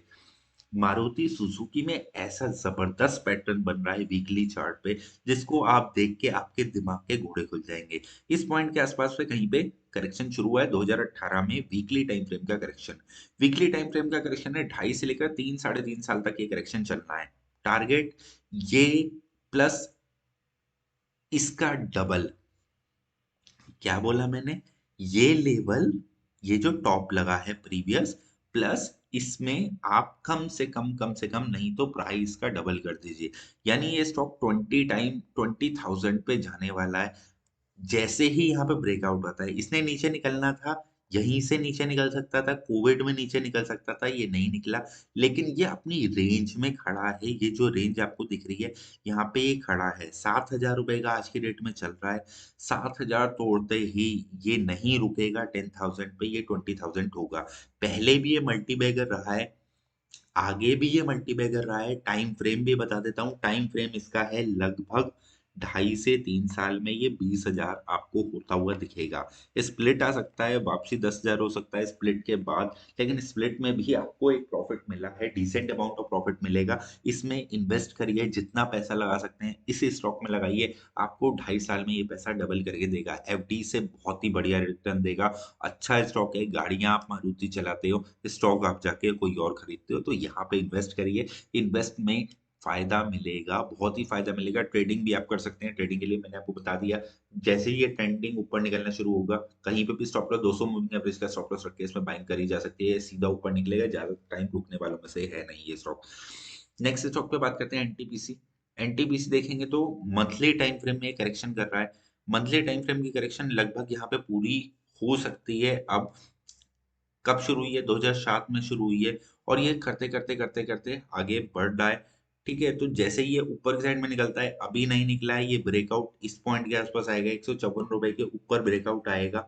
जब तक ये 154 रुपए के ऊपर ब्रेकआउट नहीं देगा, कंफर्म्ड ब्रेकआउट 154 रुपए के ऊपर नहीं देगा, इसमें ट्रेड मत बनाइएगा, क्योंकि ये अपने टाइम को एक्सटेंड कर चुका है। अगर अगर ये 12 महीने के उसमें चला गया, 12 महीने करेक्शन में चला गया, तो इस स्टॉक में ऊपर का मूव नहीं आएगा, क्योंकि मंथली टाइम फ्रेम के बाद 12 मंथ का जो सपोर्ट जोन रहता है, यानी 12 मंथ का जो चार्ट रहता है, उसका मतलब है 100 साल तक इसमें कोई करेक्शन 100 साल तक नहीं आने वाला, तो 100 साल का मतलब ये स्टॉक नहीं चलेगा। इसीलिए अगले स्टॉक पे चलते हैं, नेस्ले इंडिया। इसमें बहुत ही कम लोग काम करते हैं, स्टिल इस स्टॉक को चेक कर लेते हैं। यहाँ पे आप देखेंगे तो डेली टाइम फ्रेम की करेक्शन 4 आवर्स में देख लेते हैं पहले। 4 आवर की करेक्शन चल रही है। 4 आवर की करेक्शन शुरू हुई थी 9 सितंबर को। 9 सितंबर, 9 अक्टूबर, 9 नवंबर, लगभग करेक्शन का टाइम पूरा हो चुका है, लेकिन कंसोलिडेशन मिसिंग है। ऊपर निकलने की कोशिश कर रहा है, ज्यादा ऊपर नहीं जा पाएगा। ट्रेडिंग के लिए पोजीशन बनाई जा सकती है बाइंग साइड में, लेकिन बहुत ज्यादा ऊपर नहीं जाने वाला, क्योंकि रीजन मैंने आपको बता ही दिया। इसमें कंसोलिडेशन मिसिंग है, कंसोलिडेशन जब तक पूरा नहीं होगा, ये बहुत ऊपर नहीं जाएगा, बीच में से कहीं से भी, जैसे यहाँ तक एक वीक बनी, यहाँ तक जा सकता है और वापसी रिवर्स हो सकता है। तो इसमें एक बाइंग की शॉर्ट अपॉर्चुनिटी है, बनाई जा सकती है, लेकिन हार्ड एंड फास्टली मैं इसको रिकमेंड नहीं करूंगा। अगर मैं नेक्स्ट चार्ट पे चलता हूँ, नेक्स्ट चार्ट की बात करता हूँ। नेक्स्ट चार्ट है ONGC, oil and natural gas. यहाँ पे आपको दिख रहा होगा कंसोलिडेशन मिसिंग है आवरली के टाइम फ्रेम में। 30 मिनट भी देख लेते हैं एक बार, 30 मिनट में क्या चल रहा है। 30 मिनट का तो करेक्शन नहीं है ये आवरली का करेक्शन दिख तो आवरली का ही रहा है, लेकिन 6 अक्टूबर से 6 नवंबर निकल जाना चाहिए था अब तक। टाइम फ्रेम ज्यादा हो चुका है, कंसोलिडेशन भी बहुत ज्यादा किया नहीं है, मूविंग एवरेज भी एक दूसरे के पास में ज्यादा आए नहीं है। तो ये स्टॉक भी ऊपर अभी जाने के मूड में नहीं लग रहा। हो सकता है ये अपने टाइम फ्रेम को एक्सटेंड कर ले। ये लाइन जब तक ब्रेक नहीं होती मैं इसमें कोई भी पोजीशन बनाने में इंटरेस्टेड नहीं हूँ, क्योंकि एक तो मरा हुआ स्टॉक है, बहुत धीरे चलता है। ठीक है, गवर्नमेंट सेक्टर का स्टॉक है, बहुत धीरे चलता है। दूसरा, अपने टाइम को एक्सटेंड क्यों कर रहा है, ये मेरा सबसे बड़ा चैलेंज है कि ये अपने टाइम को एक्सटेंड कर रहा है। यहाँ से इसको अब तक ब्रेकआउट देके ऊपर निकल जाना चाहिए था, अगर इसको ऊपर जाना था तो। टाइम वाइज करेक्शन पूरा कर चुका है, प्राइस वाइज करेक्शन पूरा कर चुका है, कंसोलिडेशन मिसिंग लग रहा है, कंसोलिडेशन मिसिंग लग रहा है, लेकिन इसको ऊपर निकल जाना चाहिए था। अगर ये यहीं पे अभी कंसोलिडेट करता रहता है तो मान लीजिए 2 आवर में शिफ्ट हो रहा है, 2 आवर में शिफ्ट हो जाएगा अगर ये यहाँ से ऊपर जाने के बाद, तो ये नीचे आएगा 140 रुपए तक, दोबारा करेक्शन करेगा, यहाँ पे कंसोलिडेशन करेगा, सारे मूंग एवरेज नीचे लाएगा, हो सकता है इसके नीचे भी आए और यहीं पे खड़ा हुआ उसके बाद ही ऊपर निकलेगा। तो ध्यान रखिएगा, इस स्टॉक में अभी पोजीशन मत बनाइएगा। कंफ्यूज कर रहा है स्टॉक, टाइम एक्सटेंड कर रहा है, प्राइस वाइज भी पूरी कर चुका है, कंसोलिडेशन मिसिंग दिख रहा है, टाइम एक्सटेंड क्यों कर रहा है, 1 महीने से ऊपर हो चुका है।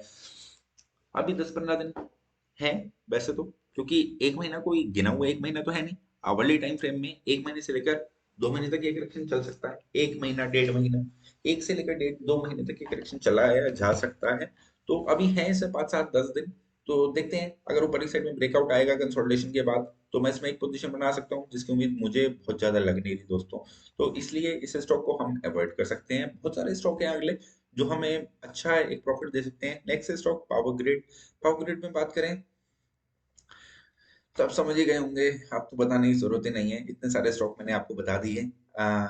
4 आवर्स की करेक्शन है, 4 आवर में आपने यहाँ पे जाके अलग अलग अलग टाइम में देखा। 4 आवर की करेक्शन है, कंसोलिडेशन होगा, कंसोलिडेशन के बाद यहाँ पे एक पोजीशन ऊपर की साइड में एक मूव आएगा, उस मूव में हम ट्रेड करेंगे। यहाँ पे अभी ऑप्शन सेलिंग करी जा सकती है, ऑप्शन सेलिंग करी जा सकती है, जिसको सेलिंग पसंद है ऑप्शन सेलिंग करी जा सकती है, जिसको बाइंग पसंद है वो ऑप्शन में यहाँ पे रुके, ऊपर साइड ब्रेकआउट में बाइंग करे। व्हाट्सएप ग्रुप में मैं अपडेट दे दूंगा, और अगर आप व्हाट्सएप ग्रुप में नहीं है तो डिस्क्रिप्शन में लिंक दे रहा हूँ, उसमें जाके मेरे व्हाट्सएप ग्रुप में जोड़ सकते हैं। वहां पे भी मैं अपडेट दे दूंगा किस किस स्टॉक में मेरा ब्रेकआउट होने वाला है, मैं वहां पे डेली अपडेट डालता हूँ। चार्जेबल है व्हाट्सएप ग्रुप, तो आप अगर जुड़ना चाहते हैं तो डिस्क्रिप्शन में मेरा नंबर दिया है, उसमें मुझे व्हाट्सएप कर सकते हैं, व्हाट्सएप पे आपको रिप्लाई मिल जाएगा और ग्रुप का लिंक भी मिल जाएगा। नेक्स्ट स्टॉक है रिलायंस। रिलायंस में आप देखेंगे तो आवरली में चलता हूँ सीधे सीधे। आवरली की ये करेक्शन नहीं है, 2 आवर्स में चलता हूँ। 2 आवर्स में अब यहाँ पे आपको क्लियरली देख के क्या समझ में आ रहा है, क्लियरली मुझे कमेंट में बताइएगा। रिलायंस के ऊपर मैं एक डेडिकेटेड वीडियो आपको देने वाला हूँ। डेडिकेटेड वीडियो से पहले मैं आपसे एक बात जानना चाहता हूँ, कमेंट में मुझे लिख के बताइएगा कि इस पॉइंट पे करेक्शन शुरू हुआ, ये था 19 अक्टूबर। 2 आवर्स का करेक्शन है, 2 महीने लगभग चलना है, 19 अक्टूबर से 19 नवंबर, 19 नवंबर से 19 दिसंबर। फर्स्ट टाइम ऊपर गया है, क्या ये रिट्रेस नहीं मारेगा? अब आपको यहाँ पे नहीं समझ में आया कि यहाँ पे आपको सेलिंग कर सकते हो, 2600 रुपए पे सेलिंग करते हो, 2500 रुपए पे आपको स्टॉप मिलता है, आपका स्टॉप लॉस है मात्र 2600 रुपए का, 12 पॉइंट का स्टॉप लॉस, 80 पॉइंट का टारगेट। इससे ज्यादा आपको क्या चाहिए? इससे ज्यादा आपको क्या चाहिए? किसी भी दिन ये 80, 12 पॉइंट, 15 पॉइंट ऊपर क्लोज देता है, एग्जिट कर दो यार। लेकिन अगर ये स्टॉक 2 बार आपने ऐसा किया और तीसरी बार चल गया तो आपको क्या मिला? 80 पॉइंट, आपने क्या दिए? 24 पॉइंट, आपका नेट प्रॉफिट 60 पॉइंट। क्या इससे ज्यादा एक्यूरेसी आपको चाहिए? नहीं चाहिए यार। देख सकते हो, अच्छा स्टॉक है, मैंने आपको बता दिया। समझ में आ गया हो तो मुझे कमेंट में रिलायंस के ऊपर आप सब लोगों का एक डिटेल रिव्यू चाहिए कि आपको रिलायंस सेलिंग करनी चाहिए या नहीं करनी चाहिए, या कितने लोगों ने उसमें सेलिंग करी हुई है या करोगे। ये मुझे आपसे व्हाट्स क्लियरली कमेंट सेक्शन में लिखा हुआ चाहिए। नेक्स्ट स्टॉक पे चलते हैं, एसबीआई लाइफ। एसबीआई लाइफ की बात करूं तो 2 आवर्स में चलते हैं। 2 आवर्स में ये करेक्शन 2 आवर्स में चल रहा है, 2 आवर्स में चल रहा है, इस पॉइंट पे आसपास शुरू हुआ है सितंबर में, अक्टूबर और नवंबर। लगभग 3-4 सितंबर के आसपास शुरू हुआ है। 3-4 सितंबर के आसपास 4 महीने का करेक्शन है। सितंबर, अक्टूबर, नवंबर, दिसंबर, 7 दिसंबर के लगभग ये पूरा होगा। ऊपर गया था, नीचे आया है, कंसोलिडेशन मिसिंग है, फिर ऊपर जाएगा तब ट्रेड करेंगे। नेक्स्ट स्टॉक में बात करते हैं श्री सीमेंट। बहुत कम लोग ट्रेड करते हैं। नीचे आया, इस टाइम फ्रेम का करेक्शन हो सकता है हो। 2 आवर्स में देख लेते हैं, नहीं 4 आवर्स में देख लेते हैं। 4 आवर्स का ही करेक्शन है। नीचे आया, प्राइस बेस करेक्शन पूरा किया, ऊपर जाने की कोशिश कर रहा है, कंसोलिडेशन मिसिंग है। टाइम पूरा कर चुका है 7 सितंबर, नहीं टाइम भी पूरा नहीं किया, यानी कि ये इस स्विंग के ऊपर तो नहीं जाने वाला। अब मुझे पता है इस स्विंग के ऊपर नहीं जाने वाला। अगर यहाँ पे दिखता है तो मैं यहाँ पे एक सेलिंग पोजीशन बना सकता हूँ। मैं इस स्टॉक में ट्रेड नहीं करता हूँ, बहुत महंगा स्टॉक है, देख के ही ज्यादा लगता है, इसलिए मैं इसमें ट्रेड नहीं करता हूँ। अगर इसमें ट्रेड करना है तो बैंक निफ्टी में ट्रेड कर लूंगा। इसमें ट्रेड करके क्या करूंगा, इस स्टॉक में ट्रेड नहीं करता हूँ। लेकिन इस पॉइंट के आसपास एक सेलिंग पोजीशन बनाई जा सकती है। 20, 30, 50, 100 पॉइंट का स्टॉप लॉस रखा जा सकता है। टारगेट हमारा यही रहेगा नीचे की साइड में। एसबीआई में बात करते हैं। स्टेट बैंक ऑफ इंडिया में 15 मिनट में सीधा आ जाता हूँ। 15 मिनट की करेक्शन नहीं है, 30 मिनट की करेक्शन है। 30 मिनट में ये एक लो लगा है, फर्स्ट टाइम ऊपर जा रहा है, रिट्रेसमेंट है। रिट्रेसमेंट ऊपर जाने के बाद यहाँ पे एक बारी नीचे आएगा। इस पॉइंट के आसपास सेलिंग करी जा सकती है। कंसोलिडेशन करेगा। कंसोलिडेशन करके जैसे ऊपर निकलता है तो मैं इसमें एक बाइंग अपॉर्चुनिटी ढूंढ सकता हूँ। सन फार्मा। सन फार्मा की मैं बात करूँ, 4 आवर में चलता हूँ। 4 आवर की ये करेक्शन नहीं है, 2 आवर्स में चलता हूँ। 2 आवर्स की करेक्शन है। इस पॉइंट के आसपास कहीं पे करेक्शन शुरू हुई है, सब 30 सितंबर के आसपास। अक्टूबर नवंबर, अक्टूबर नवंबर सेट, अक्टूबर नवंबर है। करेक्शन पूरी हो चुकी है। करेक्शन का टाइम फ्रेम पूरा हो चुका है। प्राइस वाइज पूरी हो चुकी है। कंसोलिडेशन भी अच्छा दिख रहा है। ये स्टॉक है जिसमें मैं बाइंग पोजीशन बना सकता हूँ। अब मिला आपको एक स्टॉक जिसमें आप बाइंग पोजीशन बना सकते हैं, चाहे आपको कॉल में काम करना है, चाहे आपको पुट में काम करना है।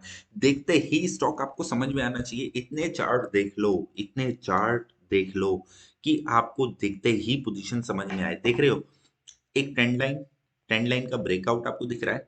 ब्रेकआउट के बाद आपका स्टॉप लॉस क्या होगा, 7-800 का। कितना छोटा स्टॉप लॉस है, अभी ये खड़ा है 808 रुपए पे। मैं स्टॉप लॉस डालता हूँ 793 पे, लगभग 20 पॉइंट कह सकते हो। 20 पॉइंट। मेरा टारगेट, इनिशियल टारगेट क्या है, 50 पॉइंट का। ठीक है, 1:3 का टारगेट तो हो ही गया। ठीक है, सेकंड टारगेट क्या है, 880 का। ठीक है, एक बाइंग अपॉर्चुनिटी बनाई जा सकती है। अपनी वॉच लिस्ट में ऐड कर लो, एटलीस्ट मेरे कहने से अपनी वॉच लिस्ट में तो ऐड कर लो। मैं थोड़ी कह रहा हूँ आप इस वक्त अपनी पोजीशन बना लो, लेकिन इस स्टॉक को देखना जरूर कि ये स्ट्रेटेजी कैसे काम करती है, कितना बढ़िया काम करती है। नेक्स्ट स्टॉक पे चलते हैं, टीसीएस। टीसीएस 2 आवर्स की करेक्शन नहीं है, 4 आवर्स की कह सकते हैं। 4 आवर्स की करेक्शन है, मेरे को 4 आवर्स की करेक्शन ही लग रही है। 4 आवर्स यहाँ पे कहीं पे शुरू हुई है, ये पॉइंट सितंबर, 14 सितंबर को करेक्शन शुरू हुआ है। जितने भी अब टीसीएस और इन जैसे स्टॉक हैं, उन सब में आपको सितंबर में करेक्शन शुरू होता हुआ दिखेगा। सेक्टर सेक्टर चलते हैं, सेक्टर सेक्टर रुकते हैं, ये आपको पता होना चाहिए। नीचे आया, कंसोलिडेशन मिसिंग है, ऊपर जाता है, यहाँ पे कोई सेलिंग करी जा सकती है। नीचे आता है, यहाँ पे कंसोलिडेशन होगा, उसके बाद बात करी जा सकती है। काफी नीचे है, 3400 रुपए की कॉल को हम शॉर्ट कर सकते हैं। ठीक है, तो इसके बाद बात करते हैं टाटा कंज्यूमर की। टाटा कंज्यूमर अगर देखेंगे 2 आवर्स में देख लेते हैं। 2 आवर्स में तो डाउन साइड दिख रहा है। 2 आवर्स में डाउन साइड दिख रहा है। 2 आवर्स में डाउन साइड दिख रहा है। इस पॉइंट के आसपास कहीं भी करेक्शन शुरू हुआ है। 2 आवर्स का करेक्शन है, नीचे आया, फर्स्ट टाइम ऊपर गया, फिर नीचे आया, प्राइस विथ करेक्शन पूरा किया, कंसोलिडेशन पूरा किया और अब ऊपर निकलने की तैयारी कर रहा है। बाइंग अपॉर्चुनिटी ढूंढी जा सकती है। 824 रुपए के नीचे, 200 डेज मूविंग एवरेज के नीचे स्टॉप लॉस लगाया जा सकता है। इसमें क्यों अपॉर्चुनिटी ढूंढी जा सकती है, कंसोलिडेशन के लिए टाइम फ्रेम बहुत था और इसने बार बार ऊपर बार बार नीचे जाके टाइम फ्रेम पूरा किया है। सारे के सारे मूविंग एवरेज यहाँ पे सिक्वीज हैं। एक फ्लो भी हमें दिख रहा है, सारे मूविंग एवरेज लाइन में आते हुए भी हमें दिख रहे हैं।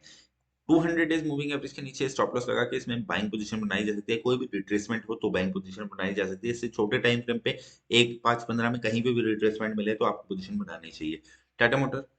टाटा मोटर की बात करें, 4 आवर्स में ट्रेंड चल रहा है, 2 आवर्स में ट्रेंड चल रहा है, 1 आवर में ट्रेंड चल रहा है। यहाँ पे आप देखेंगे correction, up trend, correction, up trend, retracement, up trend, यहाँ पे स्टैंडिंग पोजीशन। जब कोई स्टॉक ट्रेंड में आ जाएगा, ये पोजीशन बनाएगा, फिर ऊपर निकल जाएगा, ये पोजीशन बनाएगा, फिर ऊपर निकल जाएगा, इसको रिट्रेसमेंट स्टैंडिंग कंसोलिडेशन कहते हैं।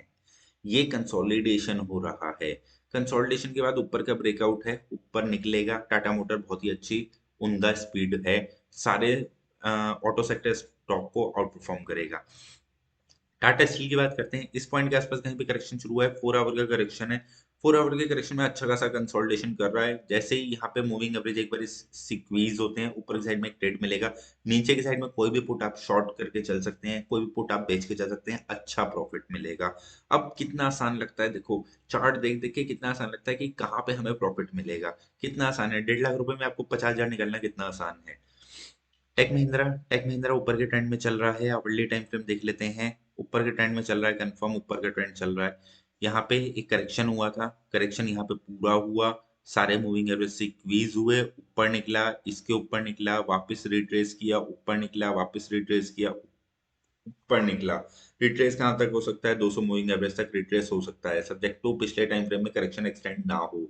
नीचे तो आ सकता है, क्योंकि इससे पिछले टाइम फ्रेम में काफी नीचे आया होगा, इसलिए ये नीचे आ सकता है। लेकिन यहाँ पे करेक्शन इस पॉइंट पे थी, ना कि अगले टाइम फ्रेम में थी। इसीलिए मैं बार बार सारे टाइम फ्रेम आपको खोल के नहीं दिख रहा है, क्योंकि मेरे को पहले ही पता लग जाता है ये कहाँ पे करेक्शन कर रहा हो सकता है। रीजन भी, मैंने इतने सारे चार्ट देखे अपनी लाइफ में, मैं 8 साल से चार्ट ही चार्ट देख रहा हूँ, तो मुझे पता लग जाता है कहाँ पे क्या करेक्शन कर रहा होता है। लेकिन आपको ये सारे चार्ट बार बार देखने पड़ेंगे, तब आप इस लाइन में एक्सपर्ट बन सकते हैं। अगर आपको स्टॉक मार्केट में पैसे कमाना है तो आपको ये सारी चीजें आनी चाहिए।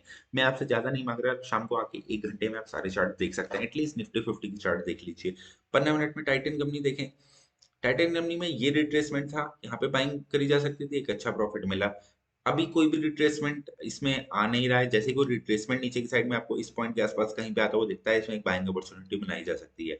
यूपीएल की बात करूं, यूपीएल भी ट्रेंडिंग में चल रहा है, ट्रेंडिंग स्टॉक चल रहा है, ऊपर की साइड में चल रहा है। यहाँ पे एक अपॉर्चुनिटी मिली थी, यहाँ पे एक बाइंग पोजीशन बनाई जा सकती थी, नहीं बनाई, चलो कोई बात नहीं। अल्ट्राटेक सीमेंट में करेक्शन शुरू हुआ है, इस पॉइंट के आसपास कहीं पे करेक्शन शुरू हुआ है। 15 मिनट का करेक्शन है, ज्यादा टाइम रुकेगा नहीं, और करेक्शन लगभग पूरा हो चुका है। रिट्रेसमेंट कह सकते हैं, करेक्शन तो लगभग पूरा हो चुका है 8 नवंबर से लेकर। अब 8 नवंबर से लेकर 15 नवंबर लगभग अपना टाइम स्पैन पूरा कर चुका है, ऊपर की साइड में निकल रहा जा सकता है। छोटे टाइम फ्रेम में 1, 5, 15 मिनट में जरूरी नहीं है इस लाइन के बीच में कंसोलिडेशन हो। यहाँ पे भी कंसोलिडेशन हो रहा है, चलेगा। कहीं पे भी कंसोलिडेशन कर रहा है, चलेगा, दौड़ेगा। लेकिन 30, 15 मिनट से ऊपर निकलते ही कंसोलिडेशन मुझे इन दोनों लाइनों के बीच में चाहिए। अगर इन दोनों लाइनों के बीच में कंसोलिडेशन नहीं है, तो मैं उसको अपना कंसोलिडेशन नहीं मानूंगा, प्राइस को नीचे आना पड़ेगा, करेक्शन को पूरा करना पड़ेगा। लास्ट स्टॉक की बात कर लेते हैं, विप्रो। विप्रो में बात करें तो आवरली की बात कर लेते हैं। यहाँ पे देखें, अब इस स्टॉक में देखिए 2 आवर्स में, 2 आवर्स में आपको पता लग रहा है इस पॉइंट के आसपास कहीं भी करेक्शन शुरू हुआ है, 14 अक्टूबर, 14 नवंबर, 14 दिसंबर। अभी ऊपर नहीं जाना है, ऊपर अगर अभी निकल जाता है तो मूविंग एवरेज सिक्वीज है, प्राइस बेस पूरी हो चुकी है, टाइम स्पैम कम है। टाइम स्पैम तो ऊपर जाके कहीं पे भी खड़ा हो जाएगा, फिर ऊपर निकलेगा। यहाँ पे इस स्टॉक में अब ये अवॉइड करेंगे, अगर ये अपना टाइम पूरा करके जाता है तो इसमें एक अच्छा खासा ट्रेड बनाया जा सकता है। आशा करता हूँ आपको सारे के सारे स्टॉक समझ में आए होंगे, अच्छे लगे हों। अच्छे लगे तो वीडियो को लाइक कर दीजिएगा, शेयर कर दीजिएगा, सब्सक्राइब कर लीजिएगा। अभी के लिए इतनी, अगले वीडियो में फिर मिलता हूं, तब तक के लिए शुक्रिया, धन्यवाद, आपका दिन शुभ रहे।